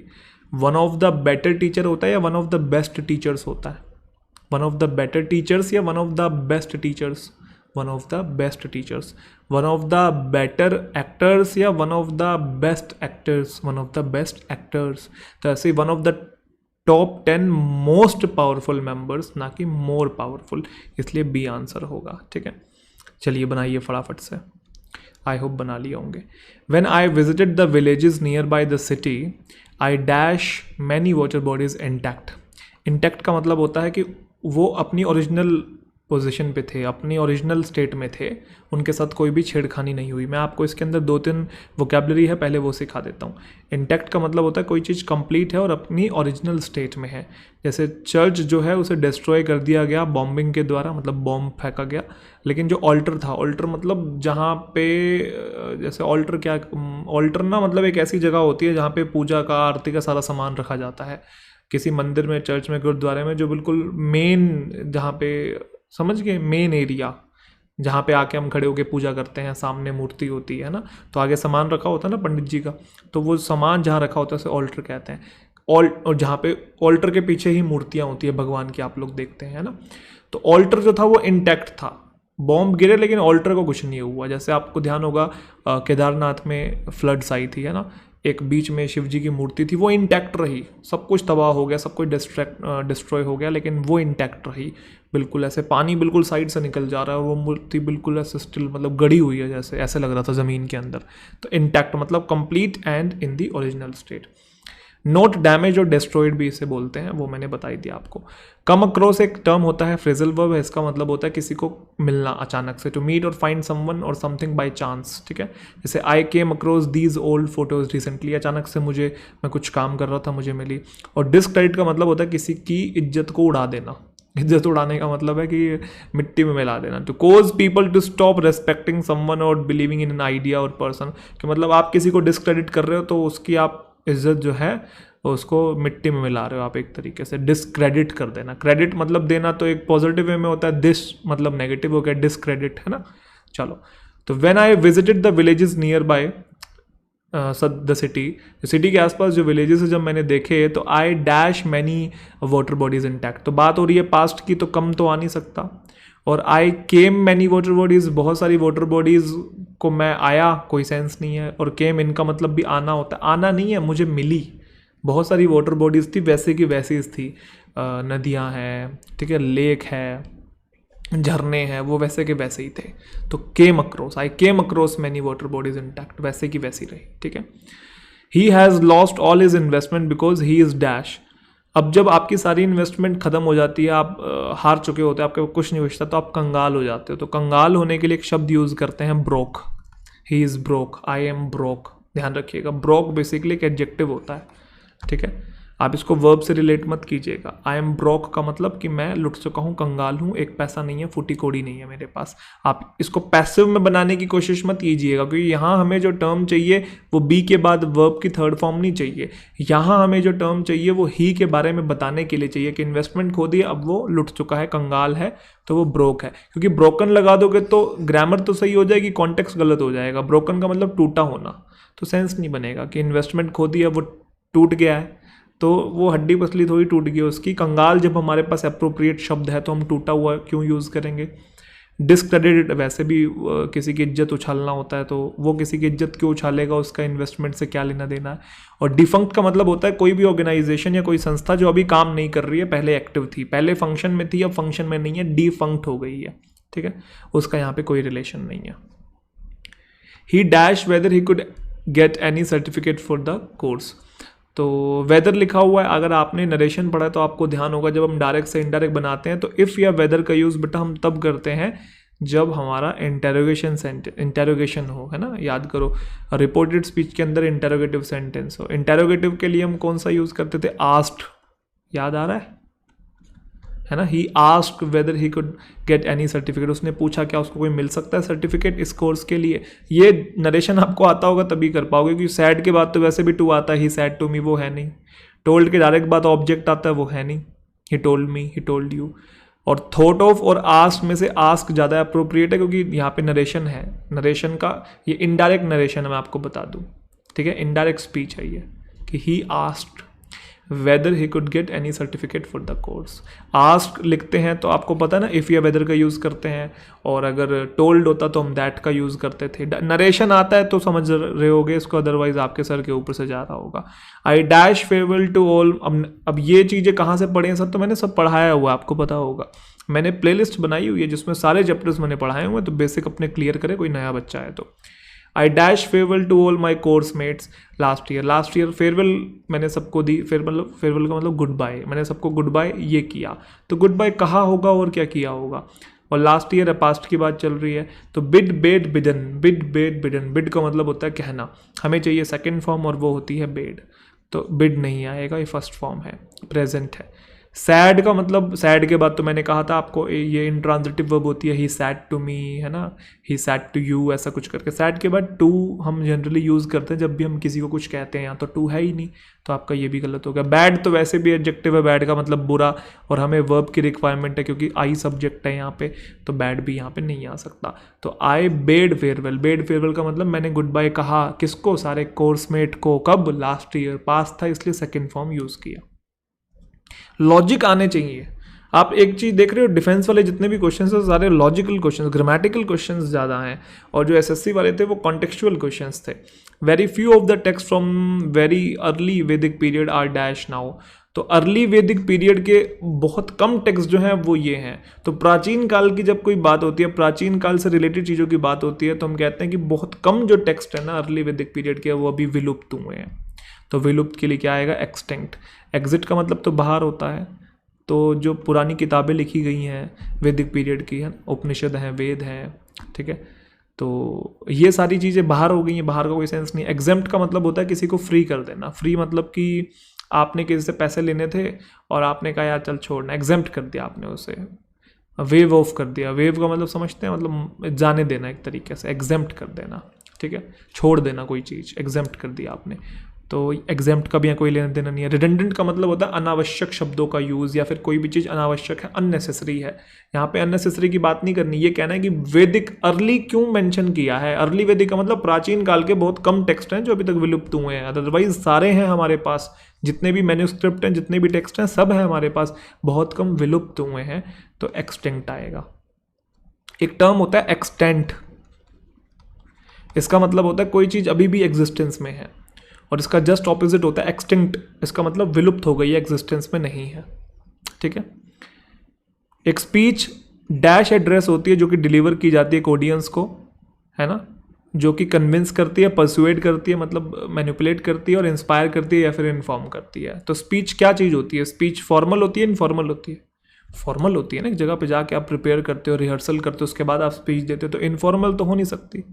और फनी का यहाँ पे कोई लेना देना है नहीं, ह्यूमरस का मतलब होता है फनी, कि फनी एड्रेस है, फनी का कोई मतलब, पॉलिटिकल भी एड्रेस नहीं है यहाँ पे, राजनीतिक से रिलेटेड चीज़ों की बात नहीं हो रही है, एक फॉर्मल एड्रेस है, औपचारिक एक तरीके से ये स्पीच होती है ना, औपचारिक तौर पे आप सामने आते हैं, डिलीवर करते हैं ऑडियंस को, कन्विंस करते हैं, समझाते हैं, इंस्पायर करते हैं, इन्फॉर्म करते हैं, एजुकेट करते हैं, अवेयर करते हैं, बोलो हाँ, चले, चलो बनाओ इसके अंदर। ये तो क्वेश्चन मैंने प्रोनाउन की क्लास में ही करवाया है। All that dash is not gold, all that, याद करो, दैट इसको रिलेट कर रहा है ऑल को, और ऑल का मतलब एवरीथिंग है, हर चमकती चीज सोना नहीं होती, एवरीथिंग है, सिंगुलर है, तो फिर वर्ब भी कैसी चाहिए होगी, सिंगुलर, तो ग्लिटर्स आना चाहिए, सिंगुलर वर्ब है, हर चमकती चीज सोना नहीं होती, एक इडियम भी है ये, all that glitters is not gold. सर फ्लिटर्स क्यों नहीं है, ग्लाइडिंग और ग्लिटरिंग क्यों नहीं है? पहली बात तो हमें यहाँ वर्ब चाहिए, और वो भी फर्स्ट फॉर्म के साथ एस या ई एस, कारण क्योंकि दैट रिलेट कर रहा है ऑल को, और ऑल का मतलब यहाँ पे है एवरीथिंग, और वो होता है सिंगुलर, वर्ब चाहिए सिंगुलर, तो आईएनजी वाली फॉर्म तो आ ही नहीं सकती है ना बिना इज़े मार के, तो या तो ये या तो ये। अब वोकैबलरी पता होती या इडियम पता होता तो बना देते, आओ सारी वोकैबलरी जानते हैं। फ्लिटर या फ्लटर का मतलब होता है move quickly in an apparently random और पर्पसलेस मैनर, मतलब ऐसे ऐसे हाथ हिलाना, फड़फड़ाना, मतलब फ्लटर करना, फ्लिटर करना। ग्लाइड, पैराग्लाइडिंग पता है आपको, पैराग्लाइडिंग होती है मनाली में, है ना, तो ग्लाइडर होता है, ग्लाइडर के अंदर आप उड़ते हैं, पैराग्लाइडिंग है ना, तो ये स्पोर्ट और एक्टिविटी है उड़ने की एक ग्लाइडर के अंदर। ग्लाइडर मतलब वो इंस्ट्रूमेंट होता है जिसमें आप उड़ते हो, पैराग्लाइडिंग जो होती है ना, 100-200 ले ले भाई, लैंड करवा दे, वो सुना देखा होगा आपने मीम, है ना, वो पैराग्लाइडिंग वाला लड़का था। और हैज़ बीन, देखो हैज़ बीन एक तो वर्ब होती है ना, हम लोग यूज़ करते हैं प्रेजेंट परफेक्ट टेंस में और प्रेजेंट परफेक्ट कॉन्टिन्यूस में, लेकिन हैज़ बीन एक नाउन भी होता है, हैज़ बीन एक टर्म नाउन भी होता है। उसका मतलब होता है कि अगर आप किसी को हैज़ बीन कह रहे हैं तो मतलब आप इंडिकेट कर रहे हैं एक अनकाइंड वे में, बड़े रूड वे में, कि वो इंपॉर्टेंट नहीं है और उनकी इज्जत नहीं की जानी चाहिए। बस पास्ट में की गई जाती थी उनकी इज्जत, बट अब उनकी कोई वैल्यू नहीं है, समझ गए, मतलब हैज़ बीन हुआ करता था भाई तू, अब नहीं है, समझ गए, है। अगर आप किसी को हैज़ बीन कह रहे हो तो भाई पास्ट में थी तेरी इज्जत, ठीक है, पास्ट में तो इंपॉर्टेंट था, अब नहीं है। हैज़ बीन हुआ करता था वही, ठीक है, तो नाउन भी होता है। तो पहले वाले में फड़फड़ाने की कोई बात नहीं है। हर चमकती चीज सोना, चमकती, चमकने से ग्लिटर मतलब चमकना, फ्लिटर मतलब फड़फड़ाना। और ये तो वैसे ही आपको पता है, कॉन्टेक्चुअली बाहर हो गए। Having been in politics for about 40 years, 40 साल हो गए हैं पॉलिटिक्स में, तो उसके होने के बाद जो पार्टी है वो उसे ट्रीट करती है इसकी तरह, लाइक। हाँ, अब देखो लाइक यहाँ पे सिमिलैरिटी शो कर रहा है। शायद मेरी वीडियो है इस पे ऊपर ओवरलैप कर रही हो तो आपको ना दिख रहा हो, तो मैं बता देता हूँ। नाउ ट्रीट्स हिम लाइक, ऐसे लिखा हो, ऐसे लिखा हुआ है, now treats him like. I don't know overlap कर रही है कि नहीं कर रही है, लेकिन देख लो। अब आपको पता लाइक यहाँ पे है, लाइक वर्ब भी होता है, लाइक प्रेपोजिशन भी होता है। ध्यान है आपको, जब लाइक वर्ब होता है तो उसका मतलब होता है पसंद करना, है ना, I like you, you like me, she likes me.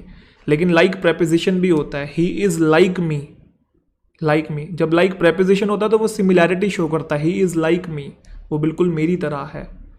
तो यहाँ पे प्रेपोजिशन है, सिमिलैरिटी शो कर रहा है। पार्टी जो है उसको इस तरह से ट्रीट करती है, किस तरह से, एक हैज़ बीन की तरह से। हैज़ बीन मतलब जो पहले इंपॉर्टेंट था, भाई 40 साल हो गए तेरे को, अब तो इंपॉर्टेंट नहीं है। समझ में आ रहा है ना। हैव बीन, हैड बीन को कभी भी नाउन की तरीके से यूज नहीं करते। आर्टिकल लिखा हुआ है, हमको नाउन चाहिए। बहुत इंपॉर्टेंट और बहुत बढ़िया क्वेश्चंस आए हुए हैं डिफेंस के अंदर, मतलब लेवल है, इनोवेटिव क्वेश्चन है। दिखने में आसान लगते हैं, छोटा पैकेट बड़ा धमाका है। एसएससी से ज्यादा मुश्किल क्वेश्चन है ये, लेकिन कुछ आसान है तो इतने आसान है, एसएससी से कई गुना ज्यादा आसान है। तो मैंने वही बोला ना, 19-20 का फर्क आप ओवरऑल मान के चलो, एवरेज अगर हम देखें तो। कुछ चीजें इतनी आसान है, कुछ चीजें बिल्कुल ही डिफरेंट आ जाती हैं। तो having been in politics for about 40 years, the party now treats him like, the party now treats him like a has been. अब उसे हैज बीन की तरह ट्रीट करती है। लाइक यहाँ सिमिलैरिटी शो कर रहा है, प्रेपोजिशन है, उसके बाद नाउन प्रोनाउन चाहिए। हैज बीन यहाँ पे नाउन बन के आया हुआ आर्टिकल भी है, ठीक है। बाकी वुड हैव बीन और हैड बीन ये कभी भी नाउन की तरीके से काम नहीं करते, ये हमेशा वर्ब होते हैं। बस हैज बीन ही वर्ब भी होता है, नाउन भी होता है। Do not go dash the wind, you will face the music later. तो गो विद द फ्लो सुना आपने, do not go with the flow, ये वही है, गो विद द विंड एक ही बात है। You will face the music later का मतलब है कि बाद में आपको परिणाम भुगतने पड़ेंगे। अभी ऐसे हवा के साथ मत बहो, है ना, बहती गंगा में हाथ तो धो रहे हो, बाद में पता लगेगा। Will face the music later, ठीक है, तो विद आना चाहिए। He has been considered dash honest contestant. तो देखो आर्टिकल तो चाहिए कंटेस्टेंट के लिए, वो नाउन है, और ऑनेस्ट उसको मॉडिफाई कर रहा है। लेकिन आपको पता है आर्टिकल जो साउंड है अपने पास वाले शब्द की यूज करता है। ऑनेस्ट, ओ है तो फिर वोवेल साउंड चाहिए, एन आएगा। He has been considered and, एक ऑनेस्ट कंटेस्टेंट की तरह, एक ऑनेस्ट है ना, एक का सेंस आ रहा है यहाँ पे, ठीक है। तो दा आप यहाँ यूज नहीं कर सकते, डेफिनेट नहीं बना सकते, उसे इस तरीके से माना जाता है। किस तरीके से, एन ऑनेस्ट कंटेस्टेंट की तरह, किसमें, कंपटीशन के अंदर, ठीक है। उसे एक ऐसे इंसान की तरह देखा जाता है, एक ऐसे इंसान की तरह, समझ रहे हो। एक शब्द पे फोकस कर रहा हूं मैं, एक ऐसे इंसान। आप भी सोच रहे होगे सर रेडियो चला दिया आपने तो पूरा। चलो, फेस विद द म्यूजिक का मतलब मैंने बता ही दिया आपको, फेस द म्यूजिक का। Do not read dash the lines, read the lines, ये भी ईडियम है। अब रीड बिटवीन द लाइन एक टर्म होता है, अगर आपने सुना हो तो। Do not read between the line सुना है आपने कि नहीं सुना है, मैं पढ़ा देता हूं। रीड बिटवीन द लाइन का मतलब होता है लुक फॉर और discover a meaning that is implied rather than explicitly stated. मतलब अगर मैं कहूं कि जो बातें लिखी हुई है ना यार, सीधा सीधा मत पढ़ो, रीड बिटवीन द लाइन, मतलब उसके पीछे का मीनिंग समझने की कोशिश करो। डिस्कवर करो या लुक करो वो चीजें जो लिखी नहीं हुई है, इंप्लाइड है। इंप्लाइड मतलब इनडायरेक्ट तरीके से गिवन है, एक्सप्लिसिटली नहीं है। एक्सप्लिसिटली का मतलब क्लियरली नहीं है कोई चीज। इंप्लाइड का मतलब इनडायरेक्ट, एक्सप्लिसिटली का मतलब क्लियरली। तो क्लियरली ना हो और छुपी हुई हो, हिडन हो, ऐसी चीजों को ढूंढना हम कहते हैं रीड बिटवीन द लाइन। समझ में आया। तो कह रहा है read, do not read between the line, ज्यादा डिटेल में मत जाओ, बस जनरल पढ़ो। तो रीड बिटवीन द लाइन ही बस ईडियम होता है और कुछ होता ही नहीं, ना कि रीड इन, ऑन और बाय, कुछ नहीं होता है। He is all out to blame, go all out to do something एक फ्रेज होता है, इसका मतलब होता है जितना आप एफर्ट लगा सकते हो उतना लगाना। To try as hard as you can to achieve something, UK based companies are going all out to secure overseas contracts, जितना कोशिश कर सकते हैं उतना कर रहे हैं कॉन्ट्रैक्ट को सिक्योर करने के लिए। उसने पूरा जोर लगा दिया ब्लेम करने का सबको, किस चीज के लिए? अपनी गलतियों के लिए। ब्लेम समबडी फॉर समथिंग होता है, blame somebody for something, fixed preposition for आएगा, ठीक है। She is considered dash Nightingale of the college for her melodious voice. अब नाइटिंगेल तो आप बर्ड को बोलते हैं, अब यहां पे नाइटिंगेल शी को बोला जा रहा है, तो किसी प्रॉपर नाउन का यूज कर रहे हैं हम कंपैरिजन के लिए। Mumbai is the London of India, London है तो नहीं ना, लंदन को यूज कर रहे हैं कंपैरिजन के लिए। आर्टिकल की क्लास में पढ़ाया था, उससे पहले फिर द यूज करेंगे। जब भी किसी प्रॉपर नाउन को यूज करते हैं आप कंपैरिजन के लिए, तो उसके पहले द यूज करते हैं।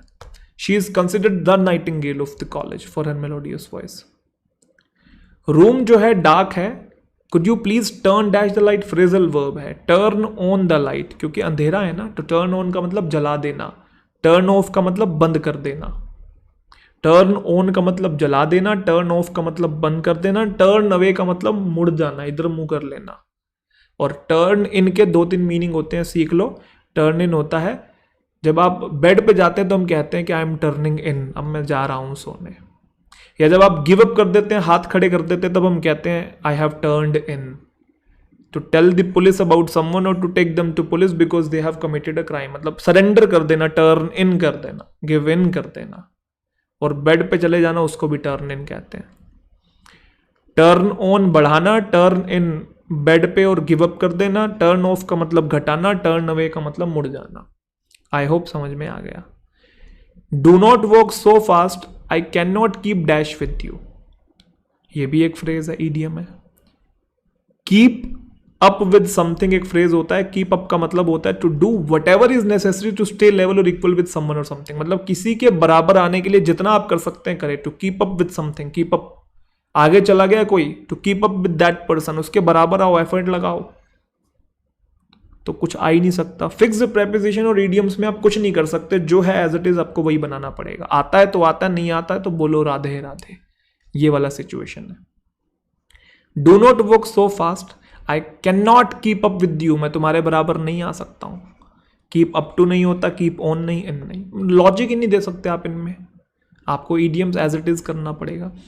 हैव यू एवर ट्राइड, ध्यान रखिएगा, ट्राई के बाद आप V1 ING का यूज करते हैं। Have you ever tried going there, have you ever tried eating this, तो आप ING यूज करते हैं। तो ING फॉर्म सब में है, सिर्फ और सिर्फ इसको छोड़ के। टू क्लाइंबिंग नहीं, टू क्लाइंब, टू के बाद तो फर्स्ट फॉर्म आती है ना, तो टू क्लाइंबिंग तो टर्म ही गलत होगी। अब ट्री पर चढ़ने के लिए गो से ज्यादा अप्रोप्रिएट वर्ड है क्लाइंब, ऊपर चढ़ना, तो इसलिए क्लाइंबिंग आएगा। Have you ever tried climbing a coconut tree. He said that he dashed when he lost all his investment in the stock market. वही वाली बात है कि स्टॉक मार्केट में सारा पैसा हार गया तो कंगाल हो गया है। He was broke, पास्ट की बात चल रही है ना, तो ब्रोकन नहीं आएगा, ब्रेक नहीं आएगा। और हैज बीन collapsed जो होता तो एक पर्सन के लिए सोचता मैं। collapsed का मतलब यही होता है कि अब डूब चुका है पूरी तरीके से, वो collapsed को वहां पे भी यूज कर सकते हैं। लेकिन आई नहीं रहना, ग्रामेटिकली रॉन्ग है। तो ब्रोकन, टूटे हुए का कोई रिलेशन नहीं है, ब्रेक का यहाँ कोई लेने देना नहीं है। ब्रोक मैंने बताया था आपको, कंगाल हो जाना, कि ब्रोक हो चुका, पैसा नहीं है, हाथ में अठन्नी नहीं है। अठन्नी तो कौन पूछता है वैसे, एग्जाम्पल है, मतलब मुहावरा है। और कोलैप्स्ड भी नहीं आएगा। The man in black thought that he was dash selected for the team to play at the national level. तो देखो, वन ऑफ द प्लेयर कोई टर्म नहीं है, वॉज के साथ इज नहीं आ सकता। The man in black thought that he was the player of the team selected, कोई ग्रामर ही नहीं बन रही, गली मोहल्ले की अंग्रेजी लग रही है, बच का गया। वन ऑफ द प्लेयर्स, जो ब्लैक में था मैन, उसने सोचा कि वो बहुत सारे प्लेयर्स में से एक प्लेयर है जो सिलेक्ट हुए हैं टीम के लिए, जो खेलेंगे नेशनल लेवल पे। बहुत सारे प्लेयर्स में से एक है।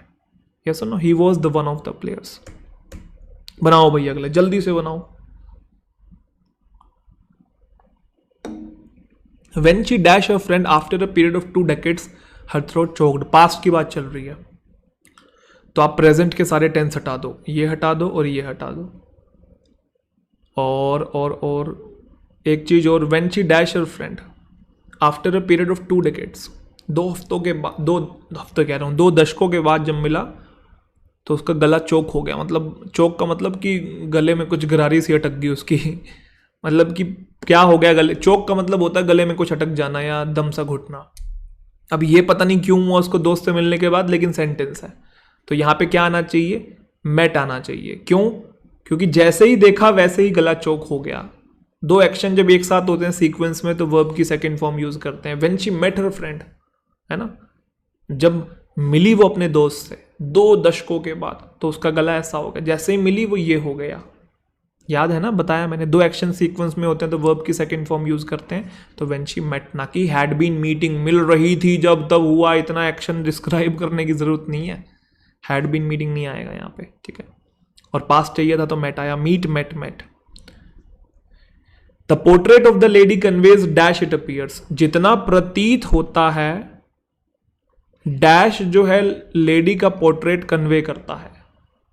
पोर्ट्रेट मतलब तस्वीर, तो मतलब जितनी प्रतीत होती है उससे ज्यादा कन्वे करती है, उससे ज्यादा है उस तस्वीर में, उससे कई गुना ज्यादा बात है। कंपैरिजन हो रहा है, कंपैरिजन के लिए बेस्ट नहीं आता है, मोस्ट नहीं आता है। The portrait of the lady conveys nothing it appears, कोई ग्रामर नहीं बन रही है, तो मोर देन आ सकता है। देन कंपैरिजन के लिए यूज होता है और कंपैरिजन हो रहा है, और मोर कंपैरेटिव डिग्री होता है। तो दोनों में बात बन गई कि जो लेडी का पोर्ट्रेट तस्वीर है वो कन्वे करती है मोर देन इट अपीयर्स, जितनी प्रतीत होती है उससे कई गुना ज्यादा तुम देख भी नहीं पा रहे उस तस्वीर में क्या है, ये बोलना चाह रहा है। बनाओ जल्दी से। Biography is dash persons life history, biography किसी पर्सन की लाइफ हिस्ट्री के बारे में होती है तो अबाउट हम लोग यूज करते हैं, और दूसरा किसी एक पर्सन के बारे में ही होगी ना, अ बायोग्राफी है तो फिर अ भी लगाना पड़ेगा ना। अब biography is about a persons life history. She told me that she dash a degree by 2023, उसने मुझे कहा कि वो अपनी डिग्री को 2023 तक ये कर लेगी। 23 तक, फ्यूचर की बात हो रही है, तो फ्यूचर में कोई काम कंप्लीट हो चुका होगा उसके लिए यूज करते हैं will shall have plus verb की third form. Will shall have plus verb की थर्ड फॉर्म यहाँ नहीं है, यहाँ नहीं है और यहाँ नहीं है, सिर्फ यहाँ पे ए आंसर है। The robots will have taken control all over the world by 2050, sentence याद होगा, डेंस की क्लास में पढ़ाया था। What is the name of the person dash daughter married your cousin last year? बनाओ भाई जल्दी बनाओ। What is the name of the person? Who, whom, with whose? उस पर्सन का क्या नाम है जिसकी डॉटर ने शादी की है तुम्हारे कजन से लास्ट ईयर। जिसकी डॉटर ने, पोजेशन चाहिए, और पोजेशन के लिए पॉजेसिव केस आता है और पॉजेसिव केस हुज होता है। तो what is the name of the person whose daughter married your cousin, है ना। कौन है वो आदमी जिसकी डॉटर ने तुम्हारे कजन से शादी की, जिसकी daughter, my daughter, your daughter, his daughter, है ना। तो पर्सन की डॉटर के बारे में बताना है, हिज डॉटर, तो हिज तो है नहीं, तो उसकी जगह पोजेशन चाहिए तो वो हुज आएगा यहाँ पे, हुज डॉटर। क्योंकि हु सब्जेक्टिव केस नहीं चाहिए हमको, सब्जेक्ट तो ये खुद ही बन के आया हुआ है ना, डॉटर, उसके बाद वर्ब आई हुई है सेकेंड फॉर्म। ऑब्जेक्टिव भी नहीं चाहिए, होम डॉटर नहीं बनेगा। What is the name of the person home daughter married your cousin, grammatically wrong है। और विद डॉटर तो वैसे भी नहीं जा रहा, whose daughter. The world is changing dash, that है ना, तो दैट के साथ या तो हम सो यूज करते हैं या सच यूज करते हैं। सच दैट होता है या सो दैट होता है, कहां है भाई, ये रहा डी आंसर है। वर्ल्ड इज चेंजिंग इन सच अ वे, इस तरीके से चेंज हो रहा है कि अमीर अमीर बन रहा है, गरीब और गरीब बन रहा है। आपको एक बात ध्यान होगी, दारिच पढ़ाया था मैंने आपको, किसी भी एडजेक्टिव के पहले दा लगाते हैं तो वो एडजेक्टिव एडजेक्टिव न रह के प्लूरल नाउन बन जाता है, पूरी कम्युनिटी को बताता है। दारिच का मतलब सारे अमीर लोग होता है और ये प्लूरल नाउन होता है, अपने बाद प्लूरल वर्ब ली हुई है। सिमिलरली दा पुअर भी प्लूरल नाउन होता है, दा पुअर सारे गरीब लोग, प्लूरल वर्ब आई हुई है। बनाओ भाई।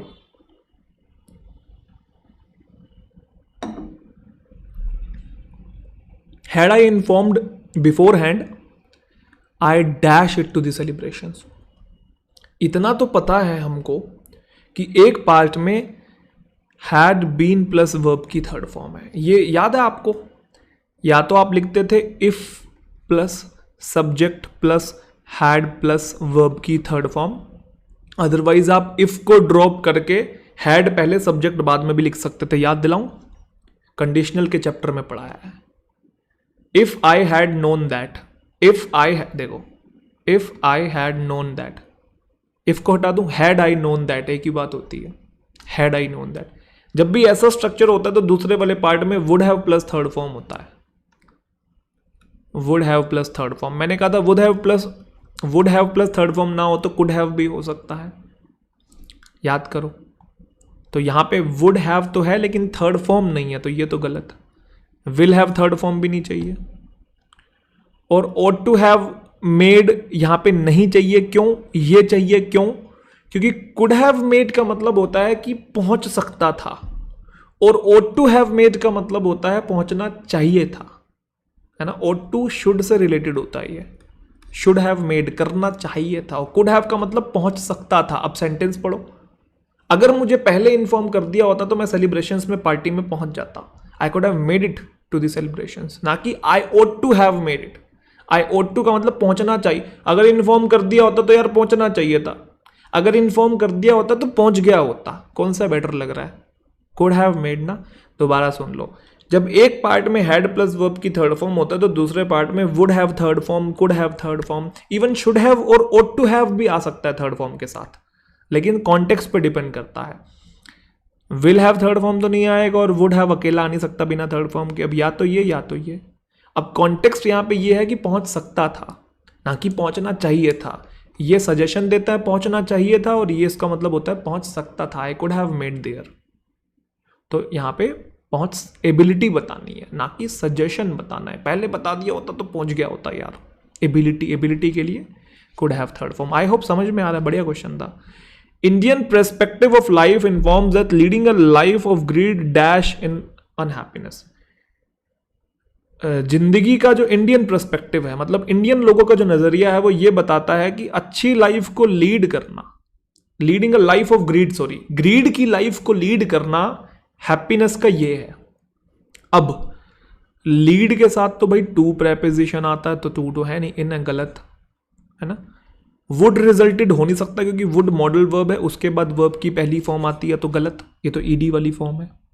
अब शेल बी या विल रिजल्ट इन समथिंग होता है, लेकिन शेल बी के बाद आप डायरेक्ट एडजेक्टिव लिखते हैं। अगर ऐसा होता sentence, Indian perspective of life informs that leading a life of greed, है ना, शेल बी अनहैप्पी, ऐसा कुछ, मतलब देखो बन ही नहीं पा रहा है पहली बात तो शेल बी से। लेकिन अगर आप शेल बी कहीं पे यूज करते हैं तो उसके तुरंत बाद, जैसे I will be happy, I will be unhappy, I shall be unhappy, इसके बी के तुरंत बाद आप कुछ एडजेक्टिव का यूज करते हैं, लेकिन है ही नहीं यहाँ पे इन अनहैप्पीनेस लिखा हुआ। तो विल रिजल्ट इन समथिंग एक फ्रेज होता है। तो अगर आप ग्रीड की लाइफ को लीड करते हैं तो नाखुशी ही मिलेगी आपको, विल रिजल्ट इन अनहैप्पीनेस, इससे यही होगा। आई होप समझ में आ रहा है कि क्यों हमारा आंसर यहाँ पे विल रिजल्ट है। चलिए अगले क्वेश्चन बनाइए फटाफट से, बड़े प्यारे प्यारे क्वेश्चन है। तो आई होप आपने बना लिए होंगे क्वेश्चंस, आइए समझते हैं। Honesty is written on his face. Written सही क्यों है, बाकी गलत क्यों है? क्योंकि आपको पता है इस जो लिखा हुआ है ये बी की फॉर्म है, और बी की फॉर्म के बाद या तो आप यूज करते हैं V1 ING, present continuous tense बन जाता है इज एम आर और ING, या आप V3 यूज कर सकते हैं, ये पैसिव बन जाता है बी के बाद वर्ब की थर्ड फॉर्म, या फिर आप एडजेक्टिव भी यूज करते हैं जैसे शी इज़ ब्यूटीफुल। तो आप ध्यान से देखेंगे तो ऑनेस्टी जो है वो खुद कुछ नहीं कर सकती। हम जनरल स्टेटमेंट ऐसे बोलते हैं, ऑनेस्टी उसके चेहरे पे लिखी हुई है, मतलब दिखती है। तो ऑनेस्टी यहाँ पे खुद कोई एक्शन परफॉर्म नहीं कर रही है, दिख रही है हमें एक तरीके से। पैसिव वाला स्ट्रक्चर चाहिए, एक्टिव वाला नहीं। तो V1 ING तो आ नहीं सकता, और इज के बाद सेकेंड फॉर्म और SEIS तो कभी भी नहीं आता। तो बच गया आपके सामने थर्ड फॉर्म। तो यहाँ पे honesty is written on his face, उसके चेहरे पे लिखी हुई है, दिखती है। ऑनेस्टी ने खुद जाके नहीं लिखा है खुद को, तो एक्टिव नहीं पैसिव चाहिए। He lives by his pen होना चाहिए। लिव बाय एक फ्रेज होता है, लिव बाय का मतलब earn a living by writing. अगर आप लेखक हैं, अगर आप राइटर हैं और उसी से अपने जीवन का व्यापन करते हैं, जिंदगी गुजारा चलाते हैं, तो हम कहते हैं he lives by his pen, ठीक है। और यहीं पे यही आना चाहिए, he lives by his pen. लेकिन सर लिव ऑफ का मतलब क्या और लिव ऑन का क्या है? लिव ऑफ का मतलब आप किसी के ऊपर डिपेंड हैं मनी के लिए और फूड के लिए। जैसे हम लोग अपने माँ बाप पे डिपेंडेंट होते हैं जब तक हम कुछ कमाने नहीं लग जाते हैं, तो we live off our parents. और लिव ऑन का मतलब जनरली किसी पे डिपेंड होना होता है। जनरली मतलब जैसे कि हम नवरात्राज में हम लोग फल सब्जी आदि पर लिव ऑन करते हैं, डिपेंड होते हैं, है ना। या आज बस पानी पानी पीऊँगा, कुछ भी नहीं खाऊंगा, बस इसी के ऊपर जीऊँगा, तो लिव ऑन वाटर, ठीक है। ये जनरल वे में यूज़ होता है और ये मनी या फूड के लिए यूज़ होता है, किसी भी डिपेंडेंट है मनी और फूड के लिए, ठीक है। तो यहाँ पे लिव ऑन नहीं आना था, लिव ऑफ नहीं आना था, लिव ऑन का बता दिया, ऑफ बता दिया, लिव बाय होता है, और लिव विद का मतलब तो जनरली किसी के साथ रहना होता, तो ये तो गलत है, यहाँ पे पेन के साथ रहने की बात नहीं हो रही है। अगले क्वेश्चन जल्दी से बनाइए फटाफट, आई होप बना लिए होंगे। Much water has run dash the bridge since then, तो ब्रिज के नीचे से पानी जो है वो रन करने की बात हो रहा है, तो ब्रिज के नीचे है, किसी चीज़ के नीचे है और मूवमेंट में है, तो हम लोग अंडर यूज़ करते हैं, और under the bridge he term होता है। पानी जो है ब्रिज के नियर से रन नहीं करेगा, ब्रिज के नीचे तले उसके, अबाउट भी नहीं आ सकता, और ब्रिज के अंदर तो कोई सेंस ही नहीं है आपका, तो अंडर द ब्रिज होता है। The gun went of with a loud voice, went of क्यों आया, एक्चुअल में ये वेंट पास्ट में गया हुआ है, ये जो फ्रेज होता है ये गो ऑफ होता है। गो ऑफ का मतलब गोली चल जाना या बम का फूट जाना। जब आप गो ऑफ यूज करते तो मतलब कोई गन, कोई बॉम्ब या कोई सिमिलर डिवाइस जो है एक्सप्लोड कर गया है, फायर कर गया है। पिस्टल जो है सडनली वेंट ऑफ कर गई है, चल गई है, किसी ने चला दी है। अब ये वेंट क्यों कर रहा हूँ, क्योंकि पास्ट में लिखा हुआ है। इसको प्रेजेंट परफेक्ट टेंस में लिखूंगा तो हैव गॉन ऑफ भी हो सकता है, ये है ना, the pistol has gone of, आप ऐसा भी बोल सकते हैं। गो अबाउट का मतलब to do something that you normally do in your usual way, मतलब कोई भी काम आप जनरली जिस तरीके से करते हो वैसे ही उस काम को करना, just go about doing your usual stuff, हम लोग ऐसा कहते हैं। और गो अराउंड का मतलब कहीं पे जाके किसी से मिलना, किसी जगह पे जाना या किसी इंसान से मिलना। अब आप देखेंगे गोली यहाँ पे चलने की बात हो रही है, लाउड नॉइज भी बोला है, तो आप देख रहे हैं the gun went of, past में गया हुआ इसलिए वेंट लिखा हुआ। वेंट ऑन एक्चुअल में गो ऑन का पास्ट वर्जन है। गो ऑन का मतलब क्या होता है, यू जस्ट गो ऑन, तुम चलो आगे, यू जस्ट कंटिन्यू, है ना, कैरी ऑन हम लोग कहते हैं, वो है। और वेंट अबाउट और वेंट अराउंड तो मैंने आपको भी समझा ही दिया, क्लियर। ये गो अबाउट और गो अराउंड है, जो पीछे अभी हमने देखा गो अबाउट ईयर और गो अराउंड ईयर है, वो पास्ट में है बस। अगले क्वेश्चन आपके सामने, चलिए। They for dash the last man in the army, तो यहाँ पे they for to the last man in the army आएगा और अगले में एट आएगा, क्यों, ये प्रॉपर इडियम्स वाले क्वेश्चन है। कैसे, एक्चुअल में टू द लास्ट मैन करके एक इडियम होता है जिसका मतलब until every person is dead, मतलब आखिरी इंसान तक उसने लड़ाई करी, मतलब जब तक सब नहीं मर गए, आखिरी बंदा नहीं बचा हुआ था, तब तक उसने हिम्मत नहीं हारी और वो लड़ता रहा जंग को। तो both sides have declared themselves ready to fight to the last man, दोनों साइड्स ने कह दिया कि हम तब तक लड़ेंगे जब तक जंग में आखिरी इंसान तक नहीं बच जाता, मतलब सबको मार देंगे, until every person is dead, तो टू द लास्ट मैन। और एट आर्म्स लेंथ का मतलब होता है, अब जैसे एट आर्म्स लेंथ मतलब जैसे आर्म कितनी है, यहाँ तक जा रही है, जहाँ तक जा रही है ना, तो इतनी ही दूर शरीर से बस। Held away from your body with your arm stretched out straight, मतलब जितनी दूर आप तक आपके हाथ जा रहे हैं उतनी दूर की बात हो रही है, उतनी दूर कोई चीज़ है, वो चीज़ आपके एट आर्म्स लेंथ में है, बस इतनी पास में है, बस जितनी दूर आपका हाथ जा रहा है। He held the baby out at arm's length, तो keep him at arm's length idiom है, आप कुछ कर नहीं सकते और कोई प्रेपोजिशन लगा नहीं सकते, और for to the last man भी ईडियम है और कुछ आप लगा नहीं सकते, ठीक है। तो ईडियम्स में तो आपको फिक्स्ड चीज़ें लेके ही चलनी पड़ेगी। अगले क्वेश्चंस आपके हवाले, जल्दी से बनाइए। He succeeded dash dint of perseverance and hard work, perseverance का मतलब होता है डेडिकेशन, कंसिस्टेंसी, जो आप कंसिस्टेंट रहते हैं, डिटरमाइंड रहते हैं ना, किसी काम को लेकर डटे रहते हैं, आप परसिवरेंट हैं, ठीक है। तो वो परसिवरेंस और हार्डवर्क की वजह से सक्सीडेड हुआ, मतलब कामयाब हुआ, तो यहाँ पे बाय आना चाहिए। सक्सीडेड बाय किसी चीज़ के द्वारा हुआ ना, succeeded by what, succeeded by the didn't of perseverance, didn't का मतलब की वजह से, तो परसिवरेंस और हार्डवर्क की वजह से, इन वजह से वो सक्सीड हुआ, कामयाब हुआ, ना कि उनके लिए और उनके ऊपर, ठीक है। ड्यू टू हिज इलनेस, उसकी बीमारी के कारण, ही could not finish the work on time आता है। ऑन टाइम का मतलब होता है ठीक समय पर, बीमार था ना इसलिए वो ठीक समय पर कंप्लीट नहीं कर पाया। और एक होता है इन टाइम भी फ्रेज होता है, इन टाइम का मतलब होता है ठीक टाइम से पहले, सॉरी ठीक टाइम से पहले नहीं, टाइम से पहले, वक्त से पहले बोलेंगे तो इन टाइम, और ठीक समय पर तो हम बोलेंगे ऑन टाइम, क्लियर। अगले क्वेश्चंस, चलिए। There is no meaning dash what you say, तो जो चीज़ आप कहते हैं उसका कोई मतलब नहीं है, या उस बात में कोई मीनिंग, उस बात में कोई मीनिंग नहीं है। There is no meaning in what you say, ऐसा यूज करते हैं, ना कि there is no meaning by what you say और फॉर ऑन, ये गलत प्रेपोजिशन है। These are good rules dash live by, live है ना तो फर्स्ट फॉर्म है, तो आप लोग यहाँ टू यूज कर सकते हैं क्योंकि टू के बाद पहली फॉर्म आ सकती है। लेकिन अगर आप विद, इन और ऑन यूज करेंगे, ये सब की सब प्रेपोजिशन है, और अगर ये प्रेपोजिशन है तो इसके बाद वर्ब आईएनजी फॉर्म में होनी चाहिए। हम लोग जानते हैं जेरेंड का फॉर्म होना चाहिए अगर हम विद, इन और ऑन यूज करेंगे। लेकिन टू इंग्लिश लैंग्वेज में प्रेपोजिशन तो होता ही होता है, लेकिन ये इन्फिनिटिव की भी तो साथ यूज होता है ना, इसके बाद फर्स्ट फॉर्म भी तो लगाते हैं ना। तो इसलिए there are good rules to live by, कुछ अच्छे रूल्स हैं जिनको फॉलो करके आप जिंदगी जी सकते हैं। He is the man I have been looking dash, तो ये वही इंसान है जिसको मैं ढूंढ रहा था। एक्चुअल में लुकिंग फॉर का क्या मतलब होता है, जिसको ढूंढ रहा था मैं, यही वो इंसान है जिसको मैं ढूंढ रहा था। ठीक है, लुक एट का मतलब तो सिंपली किसी चीज को देखना होता है। लुक ऑन का मतलब कुछ सर्च करना होता है। जनरली वोकैबुलरी जैसे आप सर्च कर रहे हैं डिक्शनरी के अंदर, लुक ऑन कर रहे हैं, है ना, या फिर किसी को आप ऑब्जर्व कर रहे हैं, बस लुक ऑन कर रहा। लुकर ऑन आपने एक टर्म सुना होगा, क्लियर है ना, पढ़ा है आपने, ये नहीं पढ़ा है कोई बात नहीं। तो he is the man I have been looking for, ये वो इंसान है जिसको मैं ढूंढ रहा था।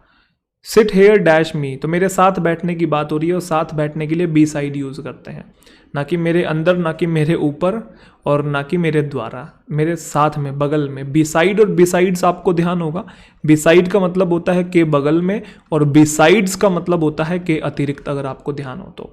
जैसे she came and set beside me, वो आई और मेरे बगल में बैठ गई। Besides English I know Urdu and Punjabi, English तो जानता हूँ, इंग्लिश के अतिरिक्त उर्दू और पंजाबी भी जानता हूँ। और मैंने कहा था इन दोनों को अगर आप भूल जाओ तो बस एक्स्ट्रा एस से ध्यान रखना, जिसमें एस ज़्यादा है उसका मीनिंग अतिरिक्त होता है, एक्स्ट्रा मीनिंग होता है बिसाइड्स। और बी साइड का, बी का मतलब होना और साइड का मतलब बगल में, तो बगल में होना। ठीक है, चलो अगले क्वेश्चन। ये थोड़े अच्छे क्वेश्चन आपको लग रहे होंगे, लेकिन बनाओ देखते हैं।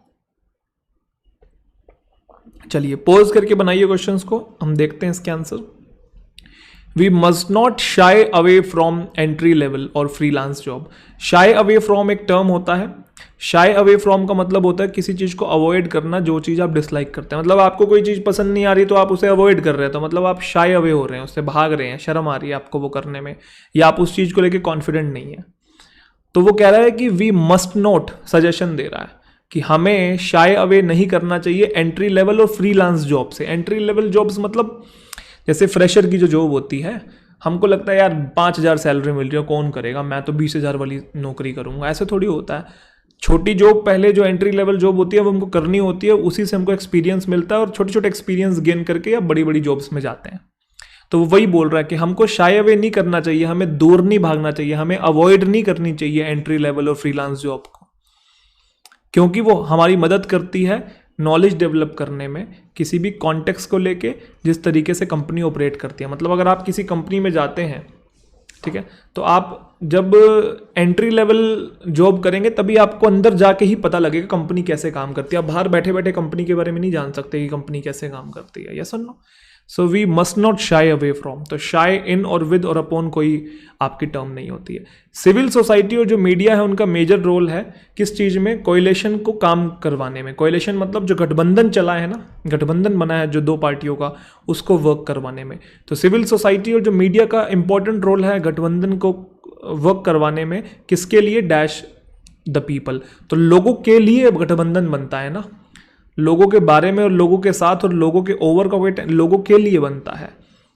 तो गठबंधन क्यों बनाया जाता है, ताकि मेजॉरिटी में आ सके, मेजॉरिटी में आ सके तो सरकार बन सके। गठबंधन इसलिए तो बनते हैं ना। तो coalition work for the people, ध्यान रखिएगा, कोयलेशन मतलब गठबंधन। चलिए जी बनाते हैं, आ जाइए। With regard to his ill health he retired from his business, या ड्यू एज और ओइंग टू क्या आएगा, तो यहाँ पे आंसर है ओइंग टू। सर कारण, ओइंग टू का मतलब होता है बिकॉज ऑफ, अगर आपको पता हो तो because of his ill health, उसकी बुरी हेल्थ होने के कारण उसने रिटायरमेंट ली, वो रिटायर हुआ। विद रिगार्ड टू का मतलब होता है इन रिलेशन टू समथिंग। अब in relation to his health ये सेंस बनेगा नहीं, कारण बताना है, कोज और इफेक्ट वाला रीजन यहाँ पे सेंस है कि बुरी हेल्थ होने के कारण उसने रिटायरमेंट ली। ड्यू टू होता तो हो सकता था due to his ill health, लेकिन ड्यू है, टू साथ में नहीं है। और दूसरा एज जो है वो कंजंक्शन की तरीके से काम करता है। एज अगर आप शुरू में लिखते तो आपको सब्जेक्ट भी लिखना पड़ता है, एज ही वॉज इल, है ना, he retired from his business, क्योंकि बीमार था इसलिए रिटायरमेंट ली। As he was ill, he भी आया, वॉज भी आया, पूरा क्लोज आ रहा है, क्योंकि एज कंजंक्शन की तरह वर्क करता है जब वो क्योंकि का सेंस देता है तो। लेकिन सिर्फ एज लिखा हुआ है, तो एज के बस आप बाद बस हिज इल हेल्थ लिख नहीं सकते ऐसे, एज लिखोगे तो पूरा का पूरा क्लोज लिखना पड़ेगा आपको।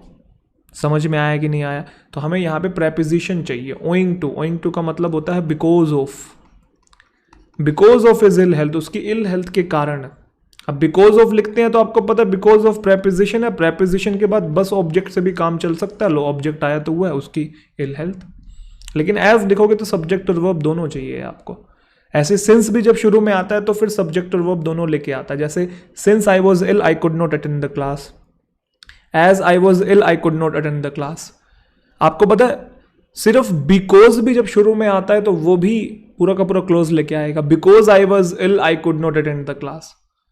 लेकिन बिकॉज ऑफ जो होता है वो प्रेपोजिशन होता है उसमें, समझ ना। बिकॉज और बिकॉज ऑफ में यही फर्क है, बिकॉज और बिकॉज ऑफ में यही फर्क है। बिकॉज एज और सिंस की तरह है, अपने साथ क्लोज लेके आता है। लेकिन बिकॉज ऑफ और ओइंग टू एक जैसे हैं, ये प्रेपोजिशन है, ये अपने बाद बस ऑब्जेक्ट लेते हैं। एग्जाम्पल दूं बिकॉज से ही, because he was ill he could not attend the class, clause आया ना, he was. Because of his illness he could not attend the class. अब मैं खाली बिकॉज यूज नहीं कर सकता, बिकॉज ऑफ हिज इलनेस, कोई क्लोज नहीं लिखा, सिर्फ हिज इलनेस बोला, वो ऑब्जेक्ट बन के आया बिकॉज ऑफ का। उसी को आप ओइंग टू बोलते हो। ओइंग टू हिज इलनेस या owing to his ill health he retired from his business. I hope समझ में आ गया। पीपल हु अवर्स के साथ टू फिक्स प्रेपोजिशन है। अवर्स टू का मतलब है किसी चीज को डिसलाइक करना। जो लोग मेहनत नहीं करना पसंद करते वो कभी भी कामयाब नहीं होते। ठीक है, अगले questions. A woman who always connives dash her children, connive के साथ विद फिक्स प्रेपोजिशन होता है। इसका मतलब होता है किसी के साथ मिली भगत होना, किसी के साथ कॉल्यूड करना। कहते हैं ना मिली भगत है, पुलिस गुंडों से मिली हुई है। तो एक वुमेन जो हमेशा कनाइव करती है अपने बच्चों के साथ उनकी कमियां को छुपाने के लिए, वो उनकी सबसे बड़ी दुश्मन है। कि अपने बच्चों की कमियां छुपा रहे हो आप, मिली भगत है। जैसे घर पे ऐसे होता था कि आपने किसी से लड़ाई कर ली है ना, और आपने लड़ाई की भी नहीं थी, सामने वाले ने आपके ऊपर हाथ उठा दिया था और आपने जाके मम्मी को बता दिया, उसने भी जाके अपनी मम्मी को बता दिया।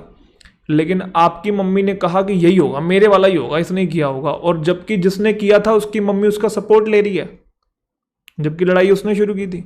तो वो उसकी कमियों को छुपा रही है, तो वो उसकी सबसे बड़ी दुश्मन है। वही बोल रहा है कनाइव विद, अपने बच्चे के साथ ही मिली भगत होगी उसकी। तो connive with, he is liable dash his wife debt, डेप्ट नहीं डेट्स। अब लाइबल के साथ टू भी आता है और लाइबल के साथ फोर भी आता है, दोनों को समझेंगे अच्छे से। लाइबल टू डू समथिंग और लाइबल फॉर समथिंग में क्या डिफरेंस है? जब हम कहते हैं he is liable to do something, मतलब वो चीज लाइकली है, उसके चांसेस हैं होने के, और जनरली बुरी चीजों के लिए यूज होता है। जैसे the handle is liable to break, मतलब इज लाइकली टू ब्रेक, टूटने वाला है। लेकिन जब हम बोलते हैं हम किसी चीज के लिए लाइबल है, तो मतलब हम उत्तरदायित्व है, लीगल रिस्पॉन्सिबिलिटी है हमारी। The hospital was held liable for negligence, जो भी ये गलत काम हुआ है उसके लिए हॉस्पिटल रिस्पॉन्सिबल है। तो आगे देखो क्या लिखा हुआ है, कर्जे के लिए बोला है, तो कर्जे के लिए जिम्मेदार वाला सेंस आएगा, फोर आएगा, क्योंकि लाइबल टू का मतलब तो होता है किसी चीज के होने के चांसेस होना। तो यहाँ पे चांसेस वाला सेंस नहीं है, जिम्मेदारी है कि भाई जो तुम्हारी वाइफ का कर्जा है उसके जिम्मेदार तुम हो, क्योंकि वो नहीं दे रही तो तुम तो दोगे ना। तो he is liable for his wife debt. There is nothing dash than a busy life, than लिखा हुआ है, मतलब कंपैरेटिव डिग्री ये और ये तो नहीं आएगा। ईजियर या बेटर, बेटर आएगा। बिजी लाइफ से बेटर कुछ भी नहीं है, क्योंकि बिजी लाइफ से आसान तो कोई फ्रेज बन नहीं रहा है ना, कि बिजी लाइफ से आसान कुछ नहीं है। There is nothing easier than a busy, there is nothing better than a busy life. Easier term गलत है, कॉन्टेक्चुअली गलत है। आई विश आई वर हम लोग जानते हैं, अनरियल कंडीशन के लिए हम वर का यूज करते हैं, सब्जेक्ट कैसा भी हो। काश में जवान होता, I wish I were young again. जल्दी से बनाएंगे। He must work very hard and makeup dash lost time. आपको बता दूं मेकअप फॉर एक ईडियम होता है, इसका मतलब होता है, ये एक्चुअल में ईडियम नहीं है, फ्रेज है, ये फ्रेजल वर्ब के कॉन्टेक्स्ट में आता है। मेकअप फॉर का मतलब किसी चीज के लिए कंपनसेट करना, क्षतिपूर्ति करना, है ना। मेकअप फॉर समथिंग, कि ये नुकसान किया, eye makeup for that. He must work very hard and makeup for the low, जो टाइम गवा दिया उसको कंपनसेट करने की बात हो रही है, तो मेकअप फॉर लॉस्ट टाइम। ठीक है, फ्रेजल वर्ब होता है। Your attempt can hardly be called successful, तुमने जो मेहनत की है उसे हम सक्सेसफुल नहीं कह सकते। For it dash had no good result. पहली बात मैं यहाँ बता दूं, फॉर का मतलब यहाँ के लिए नहीं है, फॉर का मतलब यहाँ पे बिकॉज है, फॉर का मतलब भी बिकॉज होता है। तो कह रहा तुम्हारा जो अटेम्प्ट है आप उसे हार्डली सक्सेसफुल कह सकते हैं क्योंकि उसने कोई गुड रिजल्ट नहीं दिए हैं। तो आपको ये बात पता है कि हैड लिखा हुआ है और हमको पता है कि डिड नहीं आ सकता। क्यों? क्योंकि डिड हैड क्या होता है, अगर दो वर्ब्स एक साथ आ रही हैं तो पहले वाली हेल्पिंग वर्ब होगी, दूसरे वाली मेन वर्ब होगी। तो अगर मैं पहले डिड लिख दूंगा तो दूसरे वाली मेन वर्ब हैड कैसे लिख सकता हूं आगे, डिड हैड कैसे कर सकता हूं। वैसे भी डिड के बाद वर्ब की फर्स्ट फॉर्म आती है, या डिड के साथ हमेशा फर्स्ट फॉर्म आती है, और हैव हैड तो या तो सेकंड फॉर्म या थर्ड फॉर्म होती है। तो ना ये आ सकता ना ये आ सकता। समझ में आया क्या? दूसरा, इट सिंगुलर है, अरे बोलो ना, तो हैव प्लूरल है तो क्या आएगा, it has had no good result. और ये मैंने आपको पढ़ाया हुआ हैज़ हैड, जब भी दो टर्म एक साथ आता है तो पहले वाला हेल्पिंग वर्ब बाद वाला मेन वर्ब, वर्ब की क्लास में पढ़ाया था। पहले वाला हेल्पिंग वर्ब बाद वाला मेन वर्ब, और हैज़ के बाद मेन वर्ब की थर्ड फॉर्म आती है। हाँ जी सर आती है, क्योंकि उसका कोई गुड रिजल्ट नहीं था, इसलिए आपके एफर्ट को हम सक्सेसफुल कह ही नहीं सकते। It has had no good result. Last के दो क्वेश्चन हैं और फिलर्स की कहानी यहाँ पे खत्म होते हुए अंतिम चरण। चलिए बनाइए। What ever dash please keep काम, जो भी होता है शांत रहें, एक फैक्चुअल स्टेटमेंट है और हैबिट की तरह डिनोट करते हैं इसे, जो भी होता है शांत रहें। Factual statement simple present tense लेके आता है, whatever happens please keep calm, ठीक है, बाकी सारे गलत है। This news is dash good to be true, आगे पता है आपको टू प्लस वर्ब की फर्स्ट फॉर्म है, तो जब आगे टू प्लस वर्ब की फर्स्ट फॉर्म होता है तो हम टू के साथ यूज करते हैं, है ना। Too weak to go there, too weak to walk बोलते हैं ना ऐसा। Too short to reach the shelf, too good to be true सुना होगा आपने, तो यहाँ पे टू ही यूज होगा। सो और वेरी नहीं आ सकता था अगर इतना ही लिखा होता तो। This news is so good, very good बोल सकते थे, और इनफ तो आ ही नहीं सकता क्योंकि गुड इनफ टर्म होती है, इनफ गुड कुछ नहीं होता, वो AEN वाला ध्यान आ रहा होगा। तो this news is too good to be true इतनी बढ़िया है कि सच नहीं लग रही है, कुछ ना कुछ तो झूठ इसके अंदर है। इसी के साथ फिलर्स की कहानी खत्म। अब समझेंगे दो तीन बातें। पहले तो हमने जब SSC के क्वेश्चंस किए, इस एनालिसिस को समझेंगे जो मैं आपको समझाने जा रहा हूं, आपके एग्जामिनेशन में काफ़ी हेल्पफुल होगा और ज़रूरी है ये एनालिसिस जानना। SSC और डिफेंस एग्जामिनेशन में आपने एक बहुत बड़ा जो डिफरेंस जाना होगा, आपने ये देखा कि जो मतलब वैसे तो मैंने कहा था 19-20 का फ़र्क है, मैं फ़र्क बता रहा हूँ अब क्या है वो, कि SSC वाले जितने भी क्वेश्चंस थे वो सबके सब कॉन्टेक्स्ट वाले क्वेश्चंस थे। उसके अंदर वोकैबुलरी बेस्ड और कॉन्टेक्स्ट के बेसिस पे, आसपास के सेंटेंसेस के बेसिस पे आपको आंसर्स लगाने थे। लेकिन डिफेंस वाले जितने भी क्वेश्चंस हैं ये सब के सब फिक्स्ड प्रेपो वाले और ईडियम्स वाले ज़्यादा क्वेश्चंस आपको दिखाई दिए। हालांकि आए इनके अंदर भी कॉन्टेक्चुअल क्वेश्चन, लेकिन कम आए फिक्स्ड प्रेपोजिशन और ईडियम्स वाले। अब डिफेंस वाले बच्चे ये ना सोचे कि हमारे के अंदर क्वेश्चंस के अंदर मतलब कॉन्टेक्स्ट वाले नहीं आते तो हमें तो ऐसे टाइप के क्वेश्चंस करने की ज़रूरत नहीं है, ऐसा कुछ नहीं है। आपके एग्जामिनेशन में कॉन्टेक्स्ट वाले क्वेश्चन क्लोज टेस्ट के फॉर्म में आते हैं। समझ में आया क्या? डिफेंस वाले एग्जामिनेशन में कॉन्टेक्स्ट वाले क्वेश्चन आते हैं, वो फिलर्स में ना देके क्लोज टेस्ट के फॉर्म में देते हैं। और दूसरी बात, SSC एग्जामिनेशन वाले ये ना सोचें कि भाई फिक्स्ड प्रेपोजिशन और इडियम्स वाले डिफेंस में आते हैं तो हमारा तो कोई काम नहीं है। क्या आपको नहीं पता फिक्स्ड प्रेपोजिशन से क्वेश्चंस बनते हैं, एरर्स वाले, फ्रेज रिप्लेसमेंट वाले, और इडियम्स के तो पर्टिकुलर क्वेश्चन भी आते हैं SSC के अंदर। तो मैं वही आपको बताना चाह रहा था, भले ही इनके अंदर आपने क्वेश्चंस में डिफरेंस देखा, ये प्रीवियस ईयर क्वेश्चंस हैं सारे के सारे, लेकिन दोनों टाइप के बच्चों को दोनों टाइप की कैटेगरीज करनी है। SSC वाले तो करें, डिफेंस वाले भी लगाएं, और डिफेंस वाले तो करें, SSC वाले भी लगाएं। इससे आपकी अंडरस्टैंडिंग बढ़ेगी, आपका डोमेन बढ़ेगा, आपको तरह तरह के जो क्वेश्चंस आ रहे हैं, अगर अगली बार कुछ नया भी आता है क्वेश्चन तो आप वो कर पाएंगे, क्योंकि कोई एक जो संस्था होती है वो दूसरी संस्था से इंस्पिरेशन लेती ही लेती है कि वो कैसे क्वेश्चन बना रहे हैं। चलो उनके देखते हैं थोड़ी सी कैटेगरी जिनमें लेवल में ज़्यादा डिफरेंस नहीं होता। तो SSC वाले डिफेंस वाले SSC से इंस्पिरेशन लेते रहते हैं और लेवल को थोड़ा 19-20 करते रहते हैं। तो इसलिए मैं अब जितनी भी वीडियोज़ बनाऊंगा, एक कैटेगरी तो रहेगी SSC और डिफेंस वाले बच्चों की, और एक कैटेगरी रहेगी बैंक वाले बच्चों की, क्योंकि उनका लेवल बिल्कुल ही अलग होता है।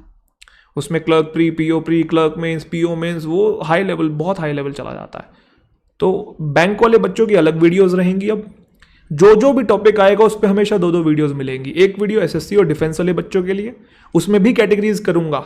एक वीडियो के अंदर ये SSC की, डिफेंस की, और एक पर्टिकुलर वीडियो डिफेंस बैंक वालों की। तो इससे क्या होगा, हर टाइप के बच्चे को हर टाइप के लेवल के बारे में पता लगेगा वो जिस एग्जाम के लिए प्रिपेयर कर रहा है, और साथ साथ वो उसको क्वेश्चंस और मिल जाएंगे दूसरी कैटेगरीज के भी, तो उसकी अंडरस्टैंडिंग बढ़ेगी। और क्योंकि जितना आप प्रैक्टिस करेंगे उतना बढ़िया। जरूरी नहीं है कि एसएससी और डिफेंस वाला बच्चा बैंक वाले क्वेश्चंस भी लगाए, क्योंकि बैंक वाले काफी हाई लेवल हो जाते हैं। तो अगर आप बैंक की तैयारी नहीं कर रहे हैं तो बैंक वाले क्वेश्चंस ना लगाएं, बस एसएससी और डिफेंस वाले लगाएं। लेकिन अगर कोई बैंक की तैयारी कर रहा है वो एसएससी और डिफेंस वाले क्वेश्चंस लगा सकता है, क्योंकि हो सकता है बैंक वाला कोई बच्चा वीक हो, तो कोई वीक है तो डायरेक्ट हाई लेवल ना करके पहले ये इजी लेवल के कर सकता है क्वेश्चंस, जो कि एसएससी और डिफेंस में आते हैं। आगे चल के बहुत सारी वीडियोस आने वाली हैं, जुड़े रहिए। अभी कुछ दिनों के लिए मैं काफ़ी बिजी चल रहा हूँ, इसलिए वीडियोस नहीं आ रही हैं, आएंगी, पढ़ाऊँगा मैं, ठीक है। तैयारी में हम आपके साथ हैं। टेलीग्राम चैनल में आप लोग जुड़े रहिए, तरुण ग्रोवर इंग्लिश। यहाँ पे PDF आपको भिजवा दूंगा, आने वाली वीडियोस के लिए अप टू डेट रहेंगे आप लोग, ठीक है। उसके अलावा एक इम्पॉर्टेंट इन्फॉर्मेशन, आप लोग जानते हैं कि अनअकैडमी प्लस पे भी मैं पढ़ाता हूँ, तो स्कॉलरशिप टेस्ट जो है वो ऑर्गेनाइज करवा रहे हैं 17 जुलाई को, ठीक है। एसएससी और बैंक एग्जाम एस्पिरेंट के लिए है ये। तो अगर आप एसएससी या बैंक किसी भी एग्जाम की तैयारी कर रहे हैं या किसी और भी एग्जाम की तैयारी कर रहे हैं तो आप दे सकते हैं स्कॉलरशिप, लेकिन नाम इन्होंने एसएससी और बैंक दिया हुआ है।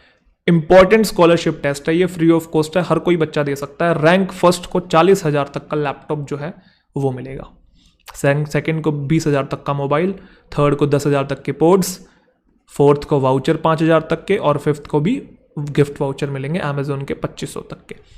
तो ये बिग अनाउंसमेंट है। आप कैसे एनरोल करेंगे, लिंक जो है मैं आपको टेलीग्राम चैनल में भिजवा दूंगा। आप उस लिंक पे क्लिक करके उसको एनरोल कर लीजिए। एनरोल करने के लिए कोड मांगेगा, अनलॉक कोड लगा दीजिएगा T555, आप उसके अंदर एनरोल हो जाएंगे।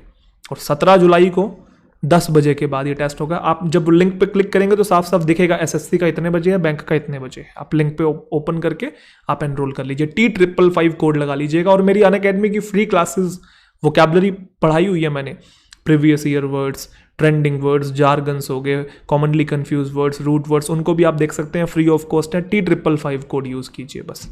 तो मिलते हैं नेक्स्ट क्लास के अंदर, नेक्स्ट वीडियो के अंदर। अपना ध्यान रखिए, तब तक के लिए बहुत बहुत शुक्रिया, बहुत बहुत प्यार।